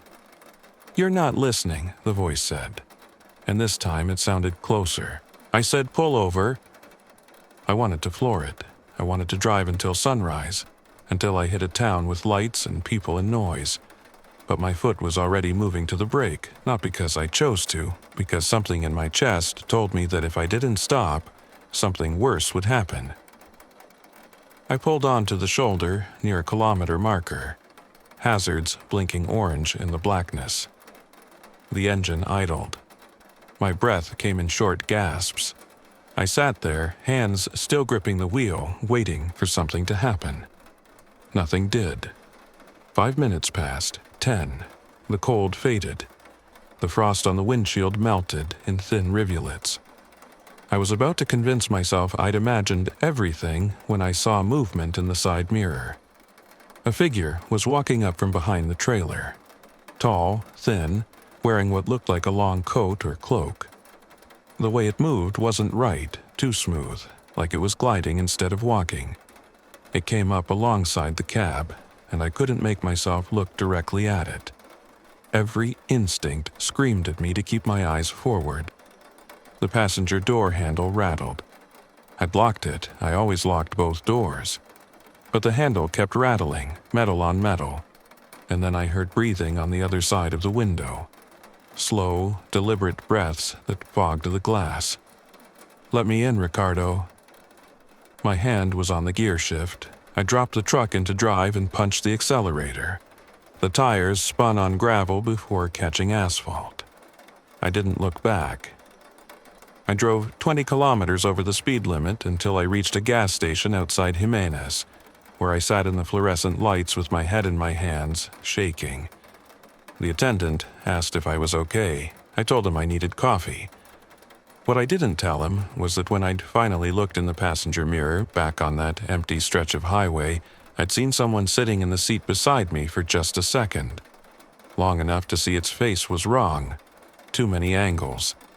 Eyes that didn't blink. I finished the route, delivered the parts. But I filed a request to change my routes. Told dispatch I wouldn't drive Highway 45 at night anymore. They didn't ask why. Sometimes, when I'm lying in bed, I hear that voice again. Ricardo. Just my name. Calm and patient. And I wonder what would have happened if I'd unlocked that door.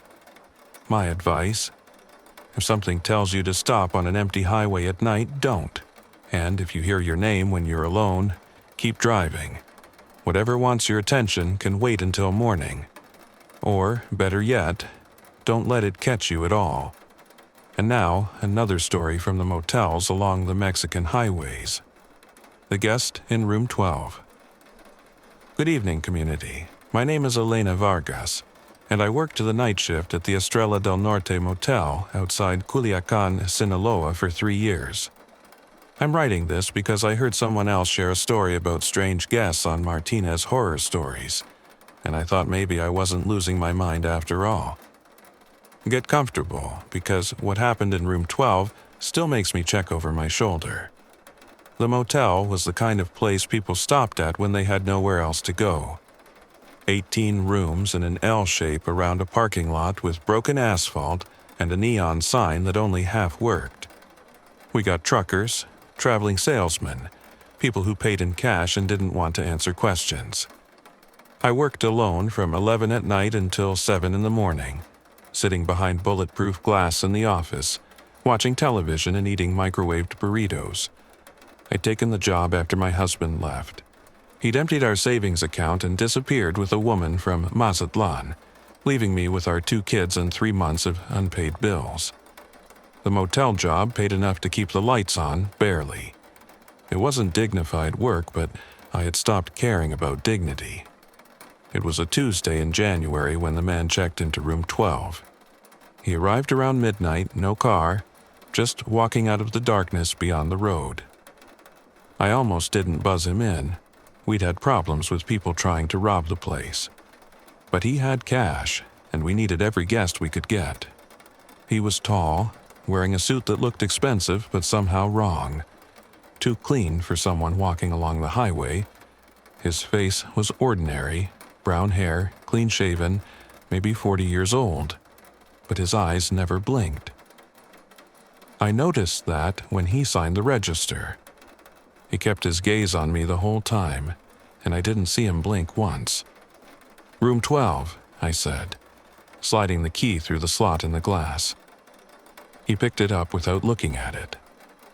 "Thank you, Elena." I hadn't told him my name. My name tag was turned around.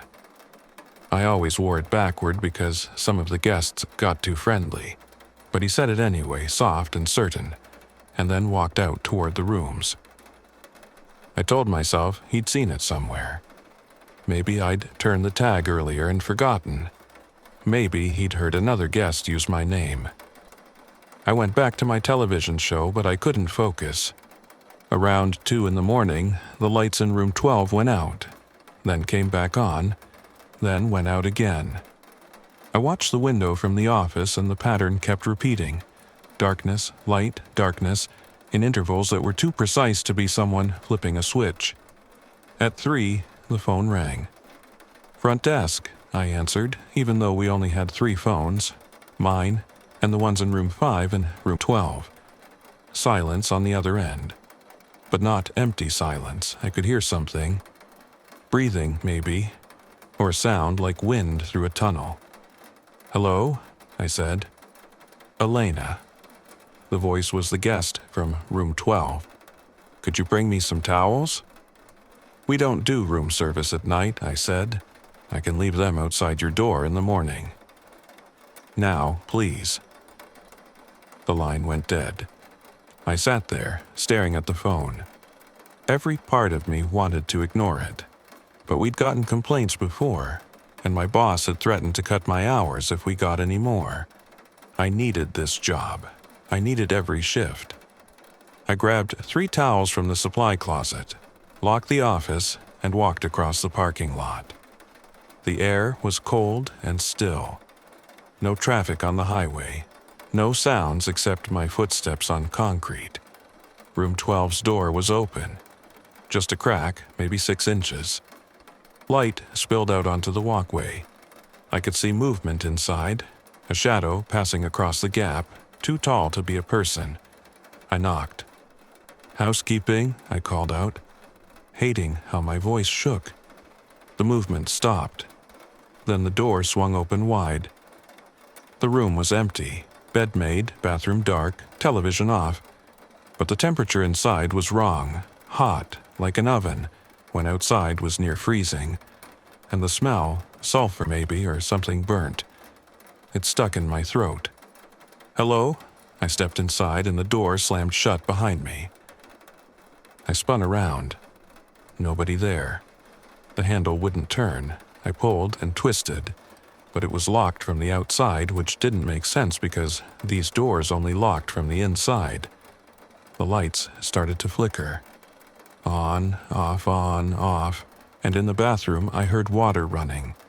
But when I looked, the faucet was dry.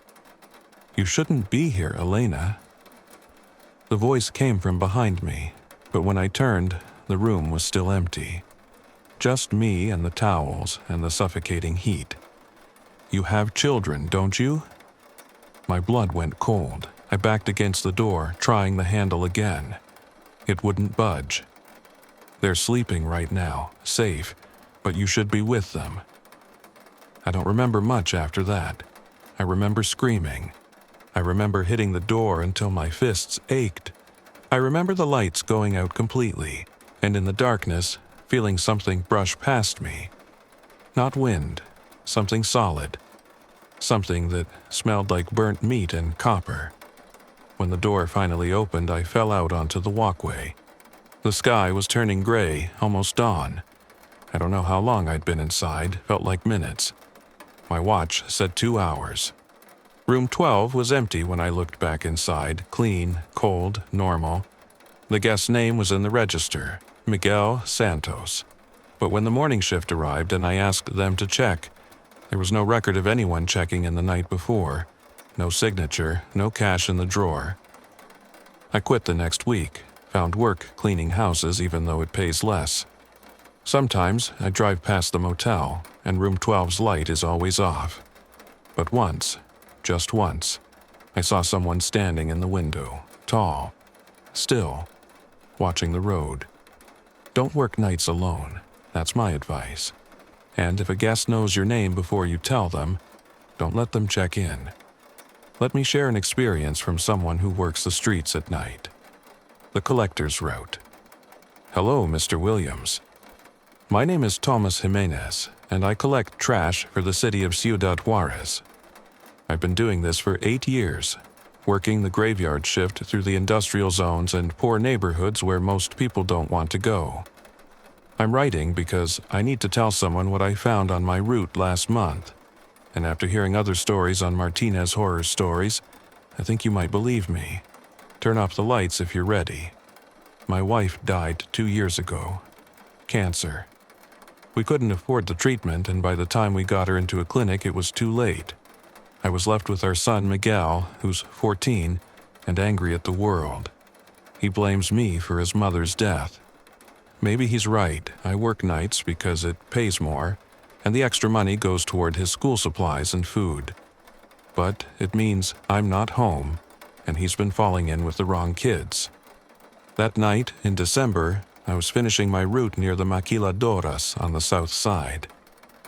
The truck's compactor had jammed, so I was running late, still picking up bags at 4 in the morning when I should have been heading back to the depot. The streets were empty. Just me and the garbage and the yellow streetlights that barely worked. I pulled up to a corner near an abandoned warehouse. 3 bags were waiting, which was normal, but there was also a cardboard box. Big one, about the size of a footlocker.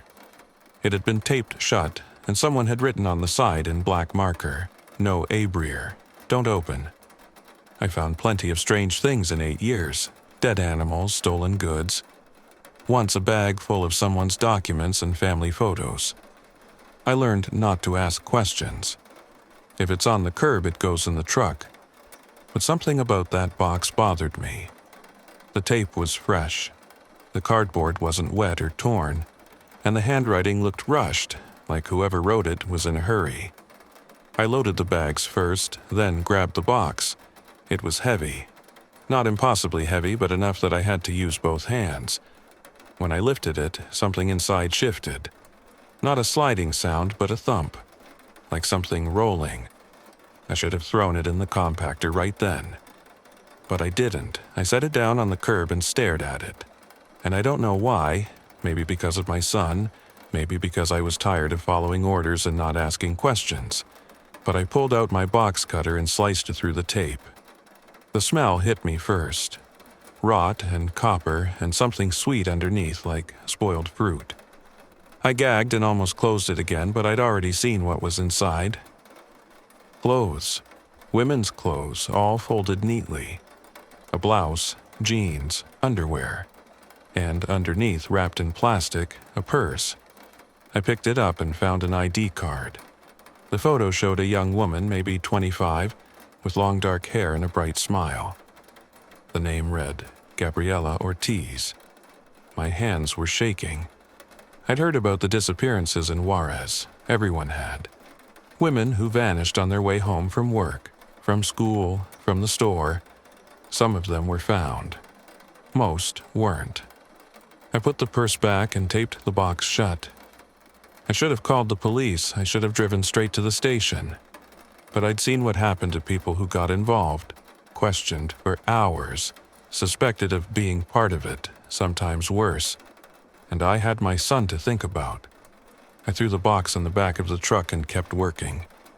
2 blocks later, I saw her. She was standing under a broken streetlight, wearing the same blouse from the box, the same jeans. Her hair was wet, hanging over her face, and she wasn't moving, just standing there on the sidewalk facing me. I stopped the truck. My chest felt tight. I told myself it was a coincidence, that maybe she donated those clothes, that it wasn't her. But when I leaned out the window to get a better look, she turned her head toward me.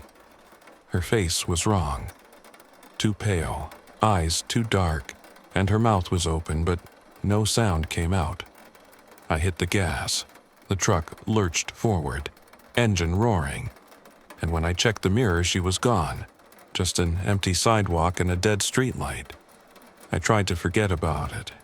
Finished my route, dumped everything at the depot, went home and lay in bed staring at the ceiling until Miguel woke up for school. But that night when I went back to work, she was there again. Different corner, same clothes, same wet hair. This time, she was closer to the truck, standing in the street, and when I stopped, she took a step forward. I reversed, turned down a different road, skipped that whole section of the route and told my supervisor the streets were blocked. He didn't ask questions. But she keeps appearing. Not every night, just enough to remind me that I found her box and did nothing. Sometimes she's standing by a dumpster. Sometimes she's sitting on a curb. Once, I saw her in my rearview mirror, standing in the middle of the road behind the truck, watching me drive away. I haven't told anyone. Not Miguel, not my coworkers, not the police. What would I say? That I'm seeing ghosts? That I threw evidence into a compactor and now I'm being haunted? Last week, I found another box. Same size, same tape, same handwriting. No abrier. I didn't open it. I took it straight to the police station and left it outside the door at dawn. I don't know if they found it. I don't know if it helped, but she's still there, waiting on corners, watching me work, and I think she'll keep watching until I do something more. My advice, if you find something that doesn't belong to you, don't keep it, don't ignore it. Do what's right, even if it scares you, because the things we throw away don't always stay gone. Now, let me tell you about something that happened on a military base. The voice in the guard tower. Good evening. My name is Sergeant Luis Ortega, and I served in the Mexican Army for 12 years before I was discharged last spring. I'm writing this because I heard someone on Martinez Horror Stories talk about hearing voices while on duty, and what happened to me at the base in Tamaulipas is something I can't explain. Get ready, because this is going to stay with you. I joined the Army to escape my hometown. I'd dropped out of school, gotten into fights, and my mother told me I'd either end up dead or in prison if I didn't change. The Army gave me structure, purpose, and for years I believed in what we were doing. Protecting citizens, fighting the cartels, keeping order in places that had forgotten what order looked like. But things changed after my unit got ambushed near the border.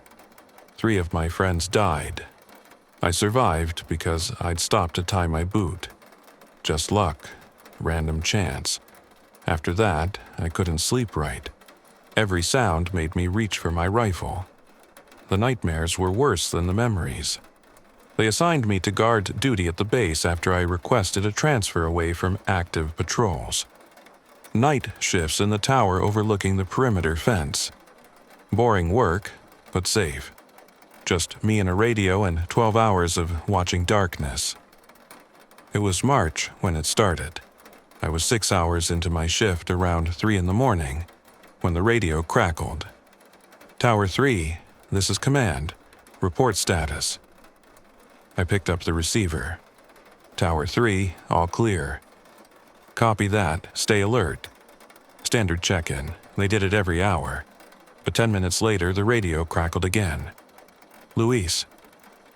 Not Tower 3. Not Sergeant Ortega. My first name.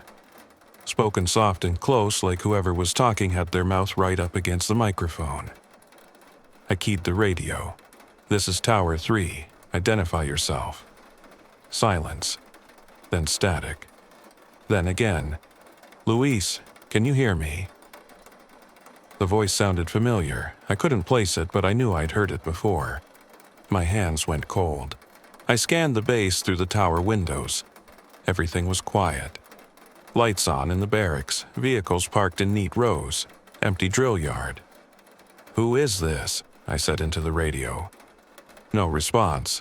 I tried switching channels, but every frequency gave me the same static, and underneath the static I could hear breathing. Slow, steady. I put the radio down and told myself it was interference. Maybe someone playing a prank, but my gut knew better. 15 minutes later, I saw movement near the fence.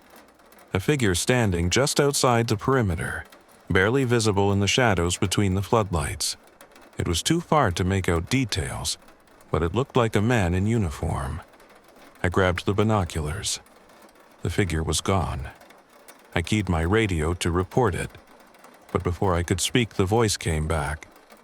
Don't call them, Luis. They won't believe you. My throat closed up. The voice was right next to me now, not from the radio but in the tower, behind me. I spun around, rifle ready, heart hammering. Nobody there. Just me and the radio in the empty room. You remember me, don't you? And suddenly I did. The voice belonged to Corporal Davila, one of the men who died in the ambush. I'd carried his body back to the truck, felt his blood soak through my gloves. You're dead, I whispered. I know. The lights in the tower flickered. The radio went dead, not just silent, but completely off, like someone had cut the power. And in the darkness, I heard footsteps on the metal stairs leading up to my position. Slow, heavy, boots on steel. I aimed my rifle at the door. My finger was on the trigger, but I couldn't make myself fire. The footsteps reached the top of the stairs and stopped. The door was closed, locked from the inside. But the handle turned anyway, metal grinding against metal, and the door began to open. I don't remember what I did next. I think I screamed. I think I fired into the stairwell. When the emergency lights kicked on and other guards came running, they found me on the floor of the tower, rifle empty, radio smashed, babbling about voices and footsteps. They sent me to the base psychiatrist, diagnosed me with trauma and exhaustion, gave me pills that made everything feel distant and soft, but I knew what I'd heard. I knew who'd been calling my name. I was discharged 3 weeks later. Unfit for duty was the official reason. I didn't fight it. Couldn't go back to that tower even if they'd asked me to. Sometimes I still hear him, late at night when the house is quiet.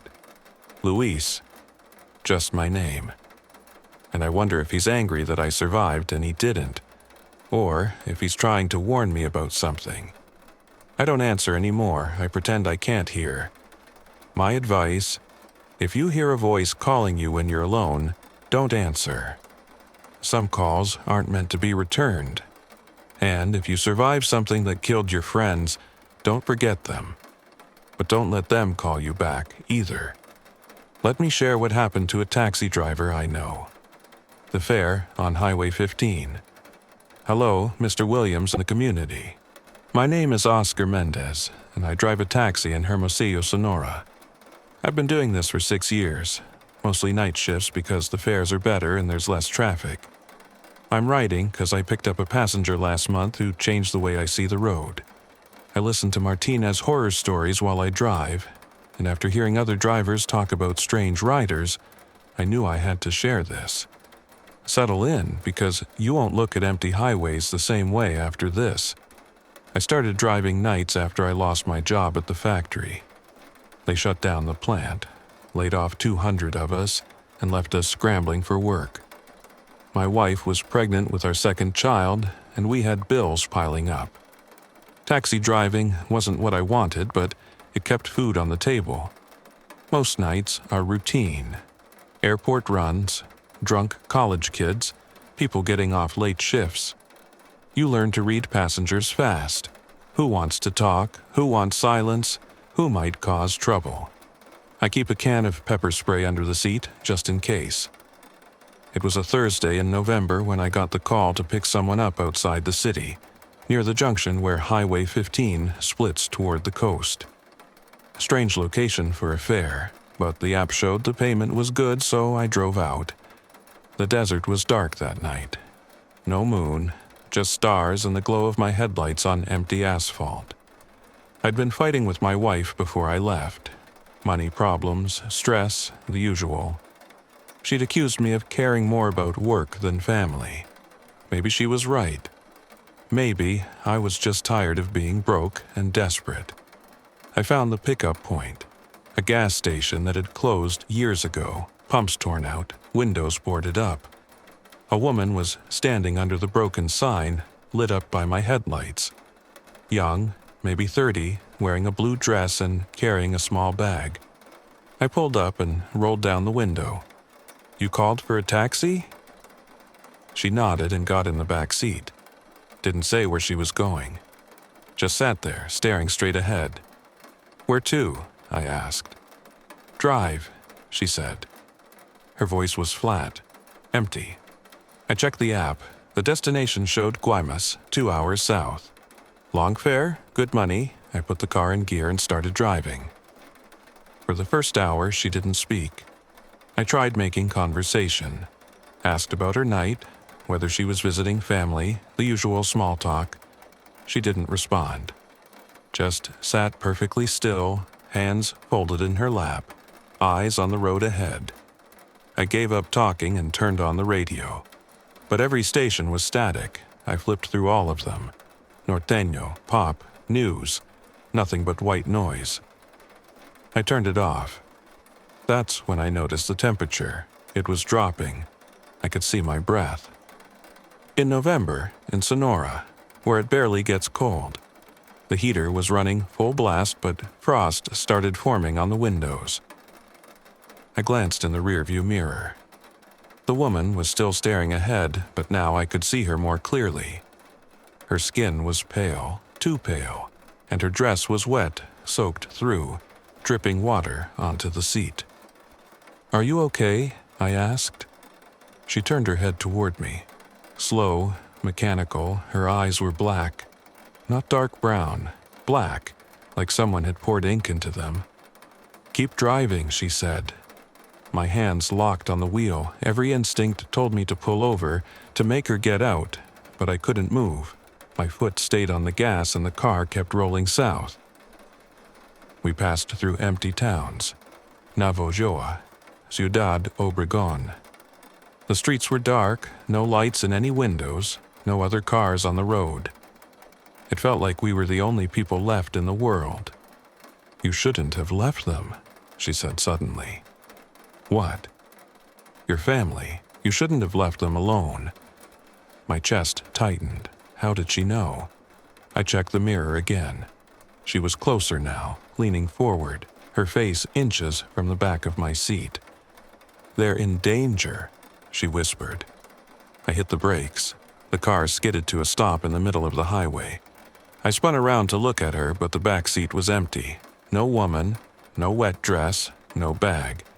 Just dry upholstery and the smell of something old and stagnant like pond water. I sat there, shaking, trying to breathe. My phone rang. My wife. I answered and she was crying, saying someone had tried to break into the house. She'd called the police and they'd scared him off, but she was terrified. I don't remember driving home. I must have, because I woke up in my driveway with my wife holding our daughter, both of them safe. But my car smelled like wet dirt for weeks, and the back seat had a stain I couldn't clean. I don't drive Highway 15 anymore. I don't pick up fares outside the city. And when someone gets in my car late at night, I always check the back seat before I start driving. My advice: if a passenger doesn't tell you where they're going, don't take them. If they're soaking wet on a dry night, don't ask questions. Just get out. And if something tells you to go home, listen. Because sometimes the road knows more than you do. Now, a story from someone who worked in a home. The basement door. Good evening, community. My name is Carmen Ruiz, and I worked as a housekeeper in Monterey for 10 years. I cleaned homes for wealthy families, people who didn't notice me unless something was wrong. I'm writing because I heard someone on Martinez Horror Stories talk about doors that shouldn't be opened, and I need to tell you about the house on Calle Privada and the door in the basement that I wish I'd never touched. Get ready, because this will make you think twice about the places you work. I took the job with the Salazar family after my husband was deported. We'd been living in Texas, working construction, trying to build a life. Then ICE picked him up during a raid, and suddenly I was alone in Mexico with our son, no money, and no way to get him back. The Salazars paid well, cash, no questions. I needed it. Their house was huge. 3 floors, 8 bedrooms, a pool, and a basement that Mrs. Salazar told me never to clean. "That's private," she said on my first day. "You focus on the living areas." I didn't argue. Rich people had their secrets, and I wasn't paid to care. For months, everything was routine. I cleaned, cooked meals, did laundry. The family was rarely home. Mr. Salazar traveled for business. Mrs. Salazar spent her days at charity events, and their 2 kids were always at private school or with friends. The house felt empty even when they were there. But I started noticing things. Sounds from the basement. Footsteps. Sometimes voices, muffled and low, like people arguing. I'd be mopping the kitchen floor, and I'd hear them through the vents. I told myself it was the neighbors, or the pipes, or my imagination. Then, one afternoon in February, I found the basement door unlocked. I'd been cleaning the hallway, and when I passed the door, I saw the deadbolt was open. It was never open. Mrs. Salazar kept it locked with a key she wore around her neck. But there it was, hanging loose. I should have walked away, should have told Mrs. Salazar when she got home. But I'd been curious for months, and I was alone in the house, and before I could stop myself, I was turning the handle. The stairs led down into darkness. I found a light switch and flipped it. A single bulb came on, dim and yellow, barely enough to see. The basement was unfinished. Concrete floor, exposed pipes, shelves filled with old boxes and paint cans. And at the far end, another door. It was metal. Industrial. The kind you'd see in a warehouse with a heavy lock and a small window at the eye level. I walked closer, my footsteps echoing off the walls, and peered through the glass. The room beyond was dark, but I could see shapes. A mattress on the floor. A bucket. And chains. Thick chains bolted to the wall. My blood turned to ice. I backed away from the door, but I couldn't stop staring. This wasn't storage. This wasn't private. This was something wrong. I heard a sound behind me, soft, a breath. I spun around, but the basement was empty. Just me and the dim light and the metal door. But the air had changed.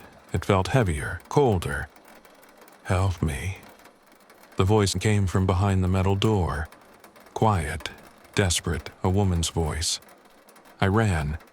Up the stairs, through the hallway, out the front entrance. I didn't stop until I was 3 blocks away, standing on a street corner, shaking so hard I could barely hold my phone. I thought about calling the police, but what would I tell them? That I'd broken into a locked room and heard a voice? That my employers had chains in their basement? Rich people had lawyers. I was just a housekeeper, an immigrant. Who would believe me? I never went back. I texted Mrs. Salazar that I was sick and couldn't work anymore. She didn't respond. 2 weeks later, I saw on the news that the house had been raided by federal agents. They found 3 women locked in that basement room. Trafficking victims. The Salazars were arrested. I should feel relieved. But I don't. Because I heard that voice asking for help, and I ran. I could have saved them sooner. I could have done something. Now I hear her at night sometimes. Help me. Just those 2 words. And I wonder if she's one of the women they rescued or if she's someone who didn't make it.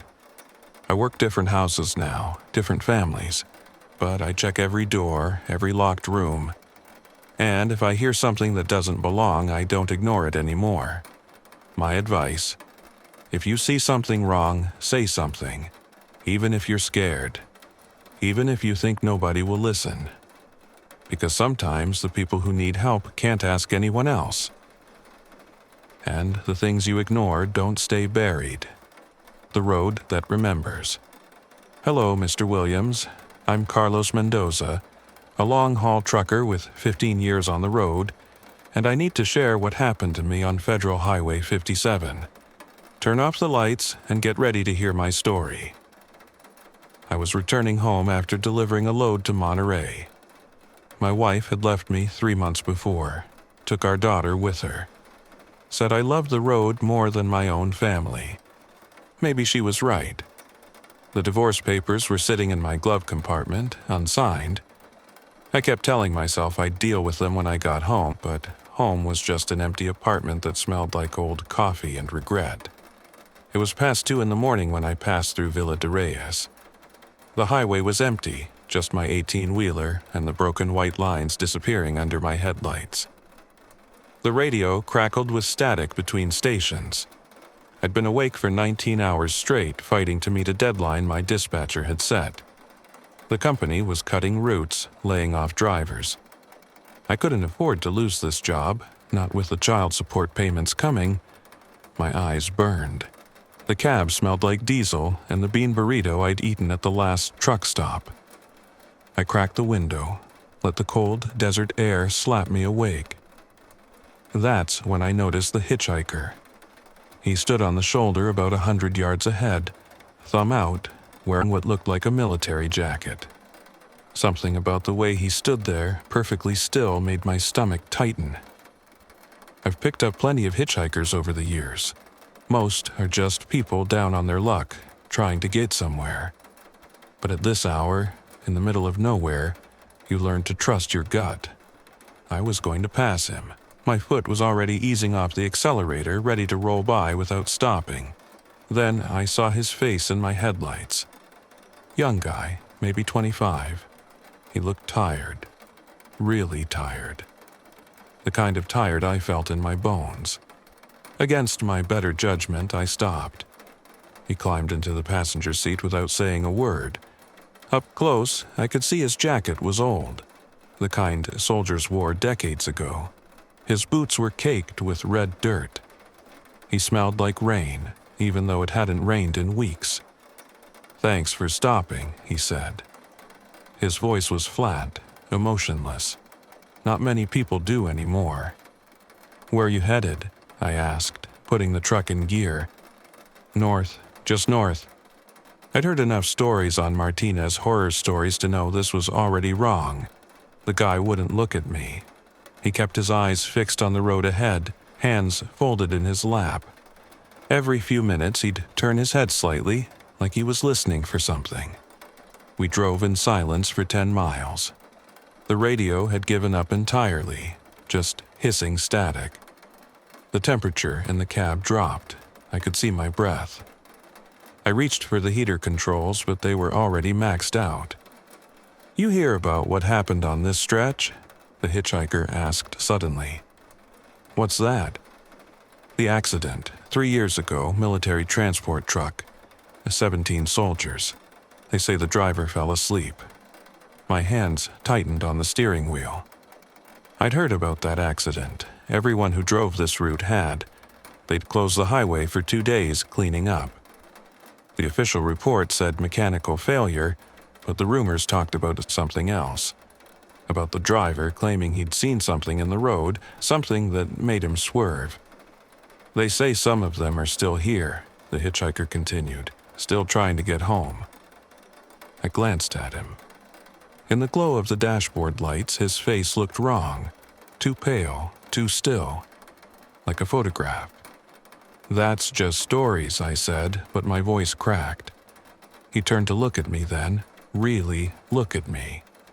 His eyes were completely black, no whites at all, like pools of oil. "Is it?"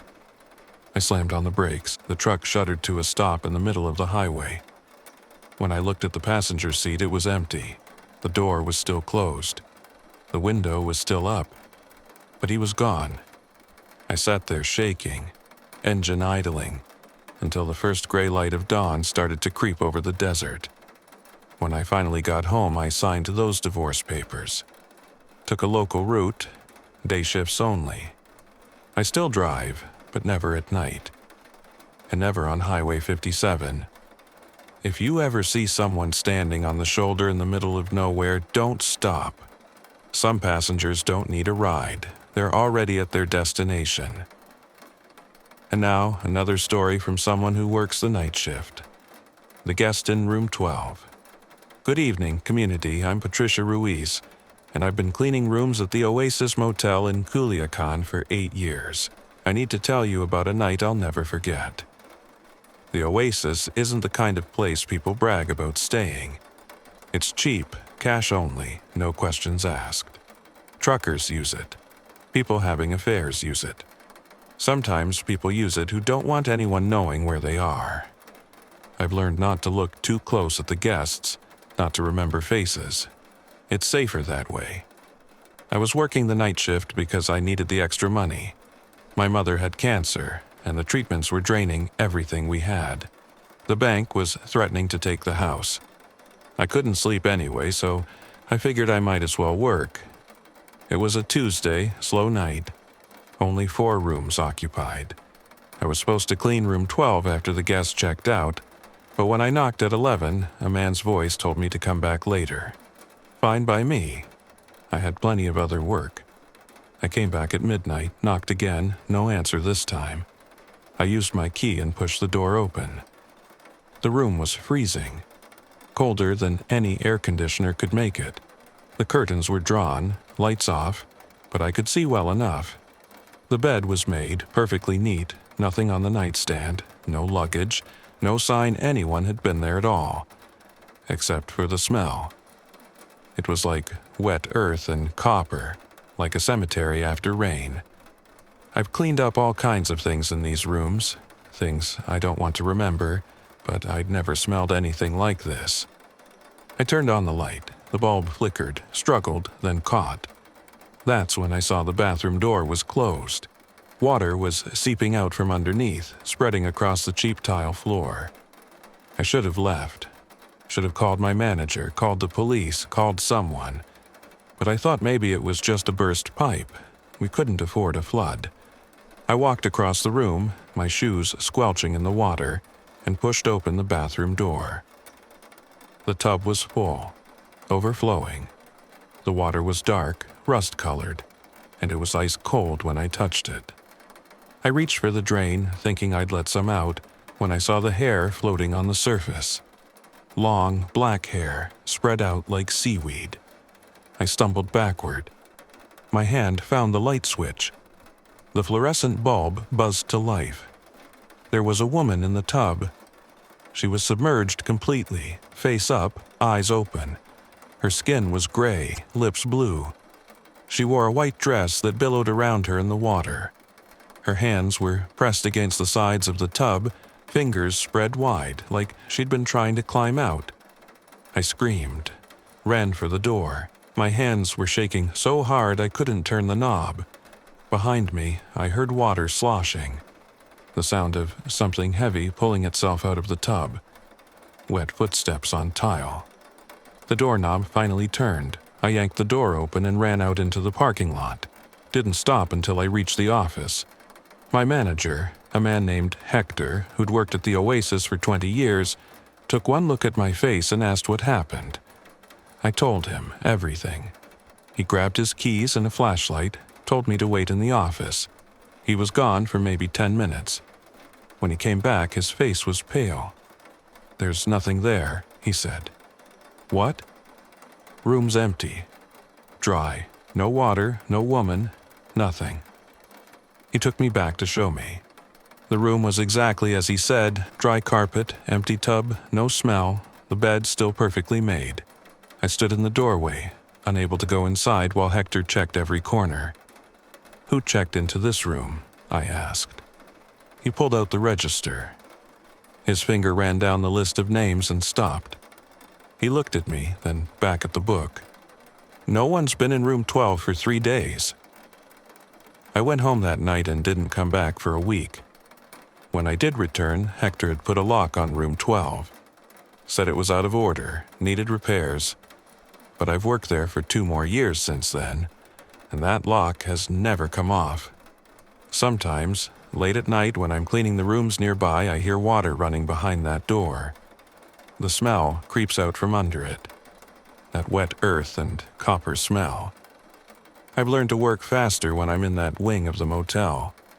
My mother passed away 6 months after that night. The house went to the bank anyway. But I still work at the Oasis. I need the money. I just make sure I'm never alone near room 12 after midnight. If you ever stay in a cheap motel and they tell you a room is out of order, don't ask why. Some rooms should stay empty. The last passenger. "Hello, Mr. Williams. I'm Roberto Flores, and I've been driving a taxi in Tijuana for 12 years. I want to share what happened to me on a night that changed everything. After my brother was deported back to Mexico, I took over his taxi. He'd built up a good route, regular customers, steady income. But he'd gotten caught with a DUI on the wrong side of the border, and now he was stuck here, unable to work, drowning in debt. I quit my job at the factory to help him, to keep his taxi running, to keep food on the table for his kids. It was 3 a.m. on a Saturday. I should have gone home hours ago, but I needed just one more fare. Just enough to cover what we owed the loan shark who'd fronted us money for my brother's legal fees. The streets were empty, just a few drunk people stumbling out of clubs, but no one was flagging me down. I was about to call it a night when I saw her. She stood under a broken streetlight on Avenida Revolucion, wearing a red dress. She raised her hand when she saw my taxi. I pulled over. She got in the back without saying anything. I looked at her in the rearview mirror. Young, maybe 30, beautiful, but in a way that made me uncomfortable. Her makeup was too perfect, her smile too wide. "Where to?" I asked. "Drive," she said. "I'll tell you when to stop." Red flag. I've heard enough stories on Martinez horror stories to know this wasn't right, but I was desperate. I needed the money. I put the car in gear and started driving. She directed me east, toward the outskirts of the city. The buildings got smaller, the streets darker. Fewer lights, fewer people. The kind of area where bad things happen and nobody sees. "You have children?" she asked suddenly. I glanced at the mirror. She was leaning forward now, her face close to the gap between the front seats. "My brother does. 3 kids." "You take care of them?" "I try." "That's good. Family is important. You'd do anything for family, wouldn't you?" The way she said it made my skin crawl. I nodded, kept driving. "Turn here," she said, pointing to a dirt road that led into the darkness. "I don't think my car can handle that road," I lied. "Turn here." Her voice had changed. Harder, colder. I slowed down but didn't turn. In the mirror, I saw her smile had disappeared. Her eyes were fixed on the back of my head. I said, "Turn. I need an address. I can't just—" She lunged forward, her hand reaching through the gap, fingers stretching toward my neck. I jerked the wheel, the car swerving.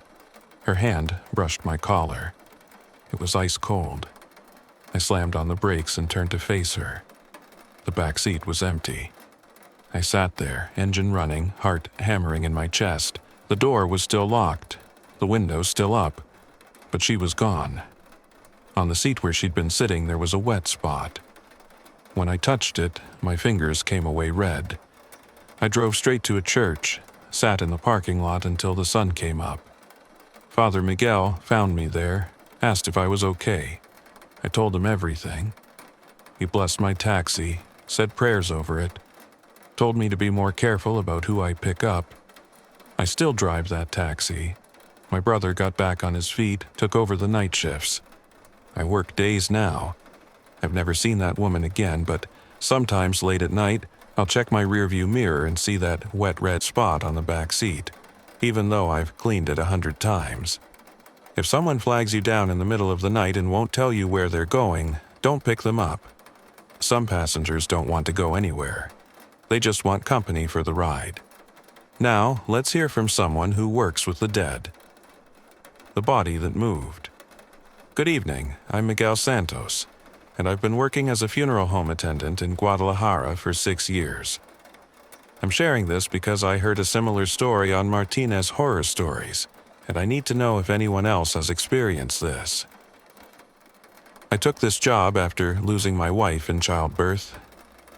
Our daughter survived, but my wife didn't. I couldn't bear to go back to my old job, couldn't bear to be around happy families. At the funeral home, everyone was already grieving. It felt right, like penance. The work is simple. I prepare the bodies, arrange the viewings, clean up afterward. The dead don't bother me. They're just empty shells, left behind when the soul moves on. That's what I told myself. It was a Thursday night and I was alone. My coworker had called in sick and the boss trusted me to handle things. We had one body in the preparation room, a man who died in a car accident. His family was coming in the morning for the viewing. I was finishing the paperwork in the office when I heard a sound from the preparation room. A thud, like something heavy falling. I set down my pen and listened. Nothing. Probably just the building settling. Old buildings make noise.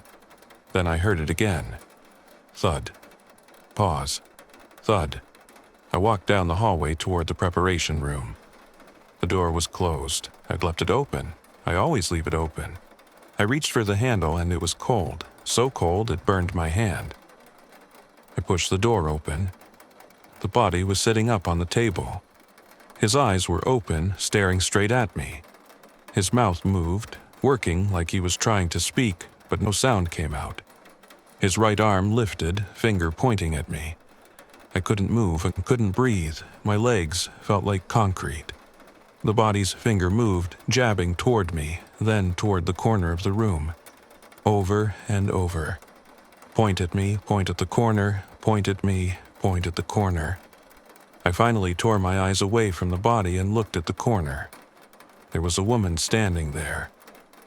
She wore a hospital gown soaked with blood. Her hair hung in wet tangles over her face. She didn't move, didn't make a sound, just stood there in the corner, watching. The body on the table kept pointing at me, at her, at me, at her. I ran, got out of that room, down the hallway, into the parking lot. I sat in my car with the doors locked until sunrise. When the boss arrived, I told him I'd gotten sick, had to leave. He went into the preparation room to check on the body. Everything was normal, he said. Body lying flat, arms at its sides, exactly how it should be. No woman in the corner. No sign of anything wrong. I wanted to quit, went home, wrote out my resignation.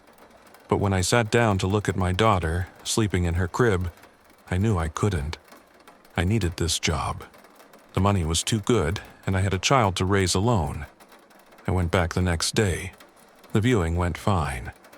The family thanked me for my work, but I've never stayed in that building alone at night again. I schedule my shifts carefully, make sure there's always someone else there. Sometimes, in the middle of a viewing, I'll catch movement in the corner of my eye. A figure standing in the shadows. A woman in a hospital gown. But when I turn to look, there's nothing there. I still work at the funeral home. I still prepare the bodies, still arrange the viewings.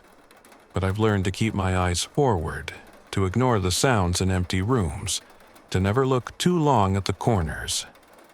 If you work with the dead and they start acting like they're alive, get out.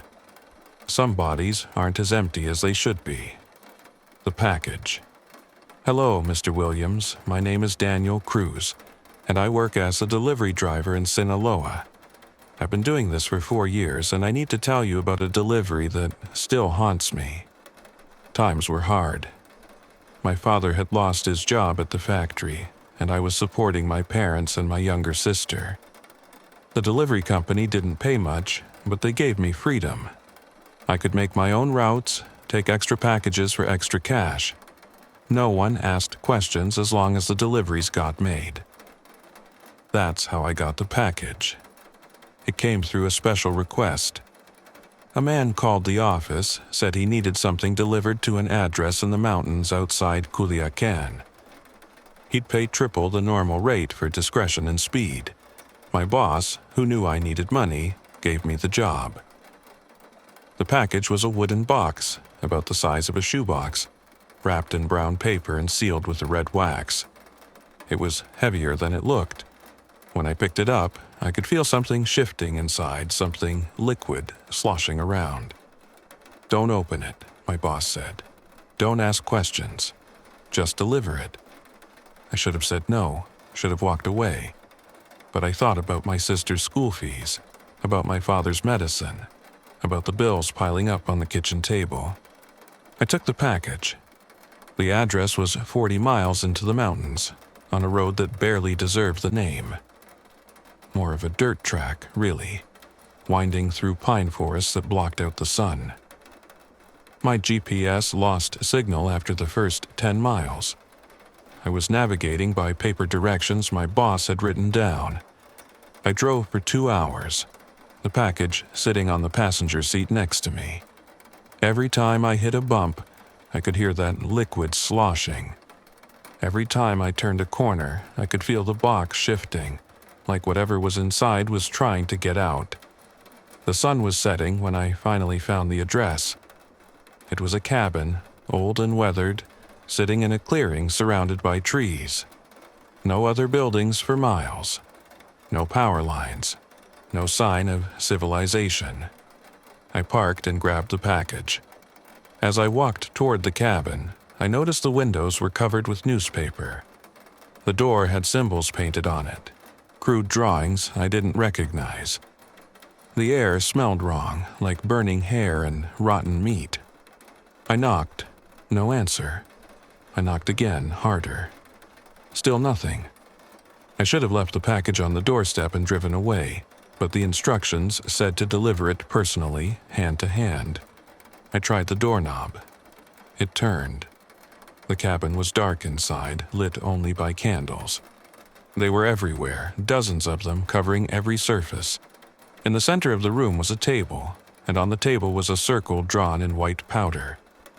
Around the circle were more symbols, more crude drawings. "Hello?" I called out. My voice echoed in the empty room. Something moved in the corner. A figure stepped into the candlelight. A woman, old, her face hidden by a shawl. She pointed at the table. "Leave it there." I set the package down inside the circle. The woman moved closer. In the candlelight, I could see her hands. They were stained dark red, almost black. She reached for the package, her fingers trembling. "You should go now," she whispered, "before it gets dark, before they come out." "Before what comes out?" She looked up at me then, and I saw her eyes. They were milky white, blind, but they still seemed to see right through me. "The things we call, the things we feed. Go now." I ran, got in my truck and drove as fast as I could down that mountain road. I didn't stop until I hit the main highway, didn't breathe until I saw other cars, other people, other lights. When I got back to the office, my boss paid me the triple rate in cash. Didn't ask any questions, didn't want to know. I took the money, gave it to my father, tried to forget. But 3 days later, I was making a normal delivery in town when I saw her. The old woman from the cabin. She was standing on the corner staring at me, same shawl, same blind white eyes. She raised her hand, pointed at me, and smiled. I got in my truck and left. Didn't finish the delivery, went straight home and locked the doors. She's been following me ever since. I see her everywhere, at the grocery store, at the gas station, standing outside my house at night, always watching, always pointing, always smiling. I still do deliveries, but only in daylight now. Only to addresses I recognize. I don't take special requests anymore, no matter how much they pay. And I never, ever deliver packages I can't see inside. If someone offers you extra money for a delivery and tells you not to ask questions, walk away. Some packages are meant to stay closed. Some deliveries are never really finished. The Night Guard. Good evening, community. I'm Eduardo Ramirez, and I've been working as a night security guard at a textile factory in Leon for 3 years. What I experienced last month made me question everything I thought I knew.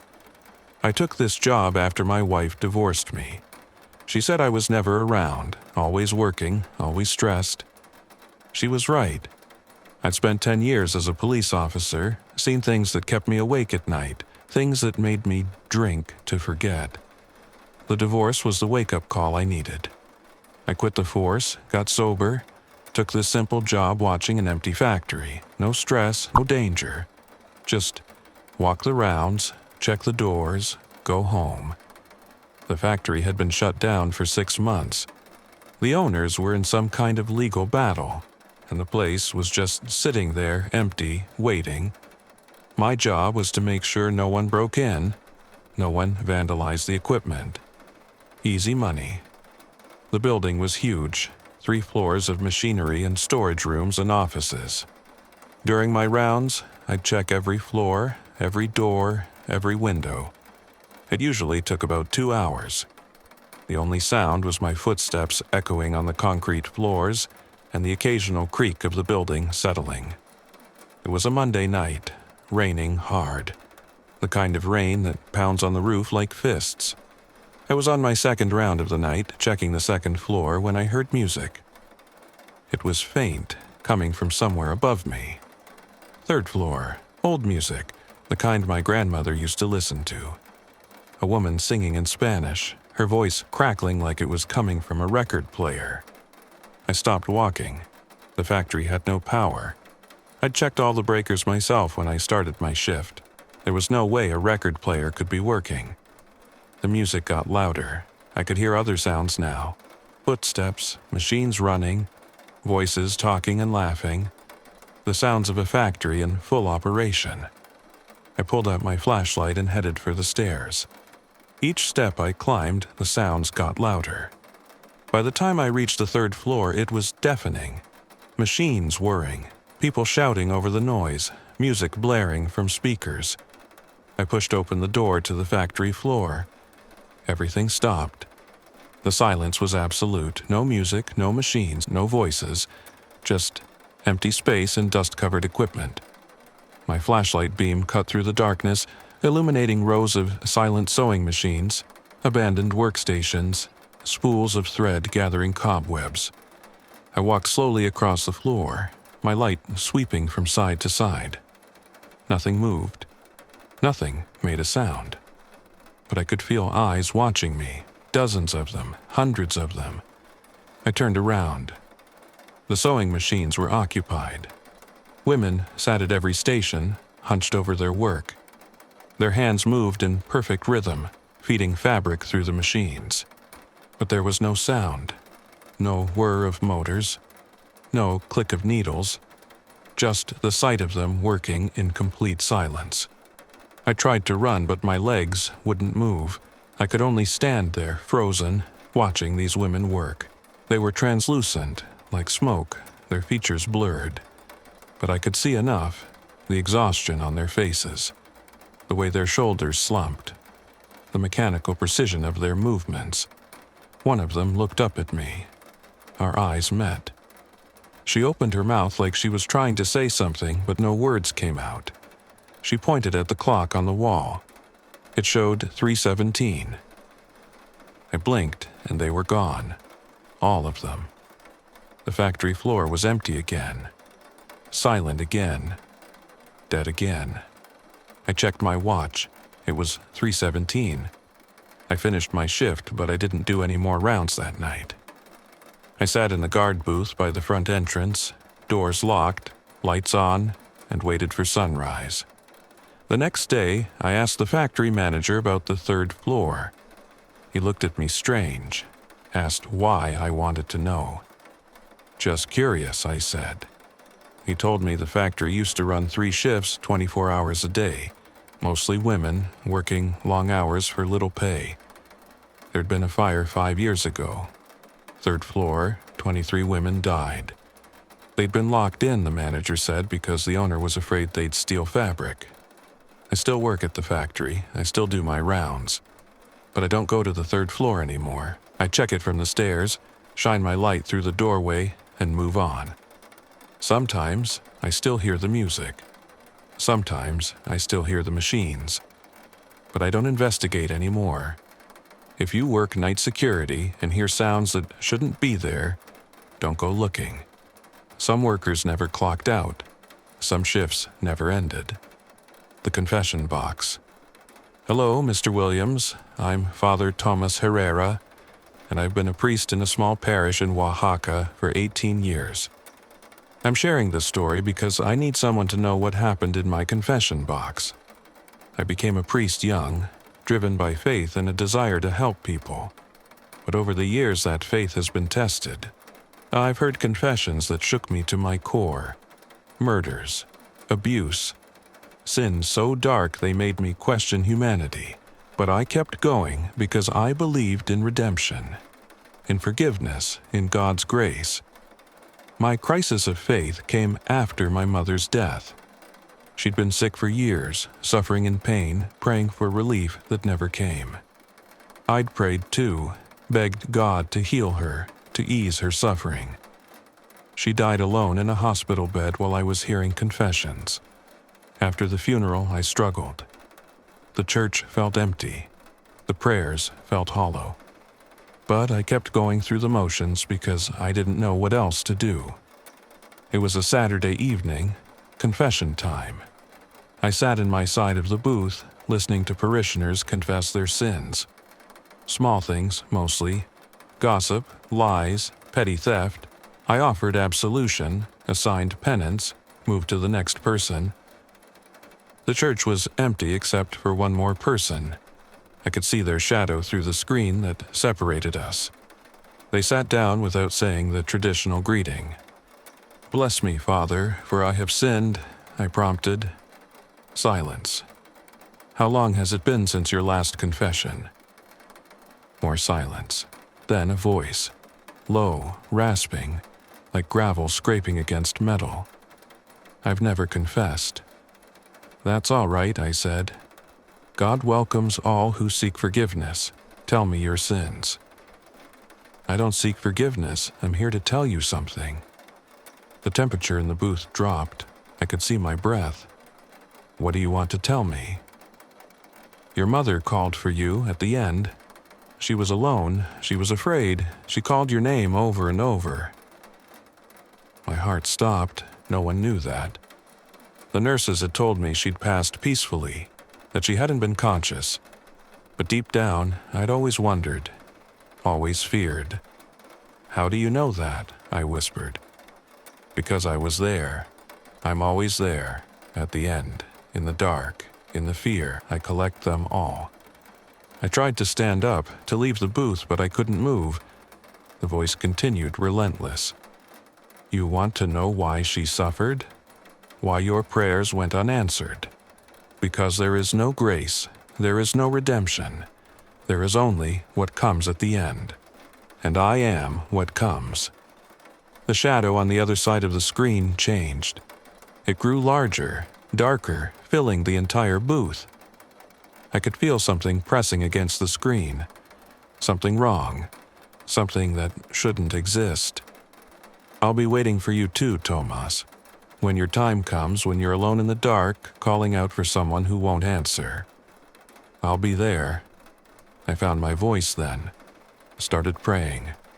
The Lord's Prayer, over and over, louder and louder. The shadow receded. The temperature rose. When I finally pushed open the door to my side of the booth, the church was empty. I checked the other side of the confession booth. No one was there. The seat was freezing cold, covered in a thin layer of frost. I still serve my parish. I still hear confessions. But now, I know that not everyone who comes to that booth is looking for forgiveness. Some are just there to remind us that the dark is always waiting. If you ever sit in a confession booth and the person on the other side won't tell you their sins, leave. Some confessions aren't meant for human ears. Some truths are better left unknown. The border crossing. Good evening, I'm Luisa Mendez, and I work as a customs inspector at the San Isidro border crossing between Tijuana and San Diego. I've been doing this job for 7 years, and last week I processed something that I can't explain. I took this job for stability. My husband had left me with 2 kids and a mountain of debt. This job paid well, had good benefits, and I was good at it. I could spot inconsistencies, false documents, hidden compartments. I'd caught drug smugglers, human traffickers, wanted criminals. I was proud of my work. But the job takes a toll. You see things. Families separated, children crying, people desperate enough to risk everything for a chance at a better life. After a while, you learn to shut off your emotions, to just process the paperwork and wave them through or send them back. It's easier that way. It was Wednesday night, late shift. The crossing was quiet, just a handful of cars trickling through. I was processing a family of 4 when I noticed the car in the next lane. A black sedan, tinted windows, idling at the booth. My colleague, Jorge, was handling that lane. I watched him lean down to talk to the driver, check the documents, run the plates. Standard procedure. But something about the car bothered me. It sat too still. No movement inside. No one shifting in their seats. Jorge waved the car through. As it passed, I caught a glimpse through the windshield. The driver was a woman, pale, wearing sunglasses even though it was night. The passenger seat was empty. I finished with my family and waved them through. The black sedan was already gone, disappeared into the traffic heading north. But I couldn't shake the feeling that something was wrong. "Jorge," I called over. "That black sedan, did you check the trunk?" He looked confused. "What black sedan?" "The one you just processed, lane 2. Black sedan, woman driver." He shook his head. "I haven't processed anyone in the last 10 minutes. Lane's been empty." I pulled up the camera footage on my terminal, rewound to 5 minutes ago, watched Jorge standing in his booth looking at his phone. No car approached, no one drove through. But I'd seen it. I'd watched him process it. I'd seen the woman driving. I went back to work, tried to forget about it. Probably just tired, long shift, mind playing tricks. 2 hours later, the black sedan came back. I pulled into my lane this time. The woman behind the wheel looked at me through those sunglasses. She didn't hand me any documents, didn't say anything, just stared. "Documents, please," I said. She smiled, reached into the glove compartment and pulled out a passport. I took it, opened it. The photo was me. I looked up, the woman was gone, the car was gone, my lane was empty. I stood there holding the passport. My own face stared back at me from the photo page, but the name wasn't mine. The birth date was wrong by exactly 40 years. The issue date was from 1986. I showed it to Jorge. He looked at it, looked at me, and went pale. "Where did you get this?" "The woman in the black sedan. She gave it to me." "What woman? There's been no one in your lane for the last hour." I checked the cameras again. Nothing. No black sedan, no woman. Just me, standing in my booth, reaching out to take something from empty air. I went home that night and couldn't sleep. I kept thinking about that passport, about the woman's smile, about the fact that the car had processed through Jorge's lane first, heading north, then came back through mine, heading south, like it had crossed over and turned around, like it was trapped, going back and forth forever.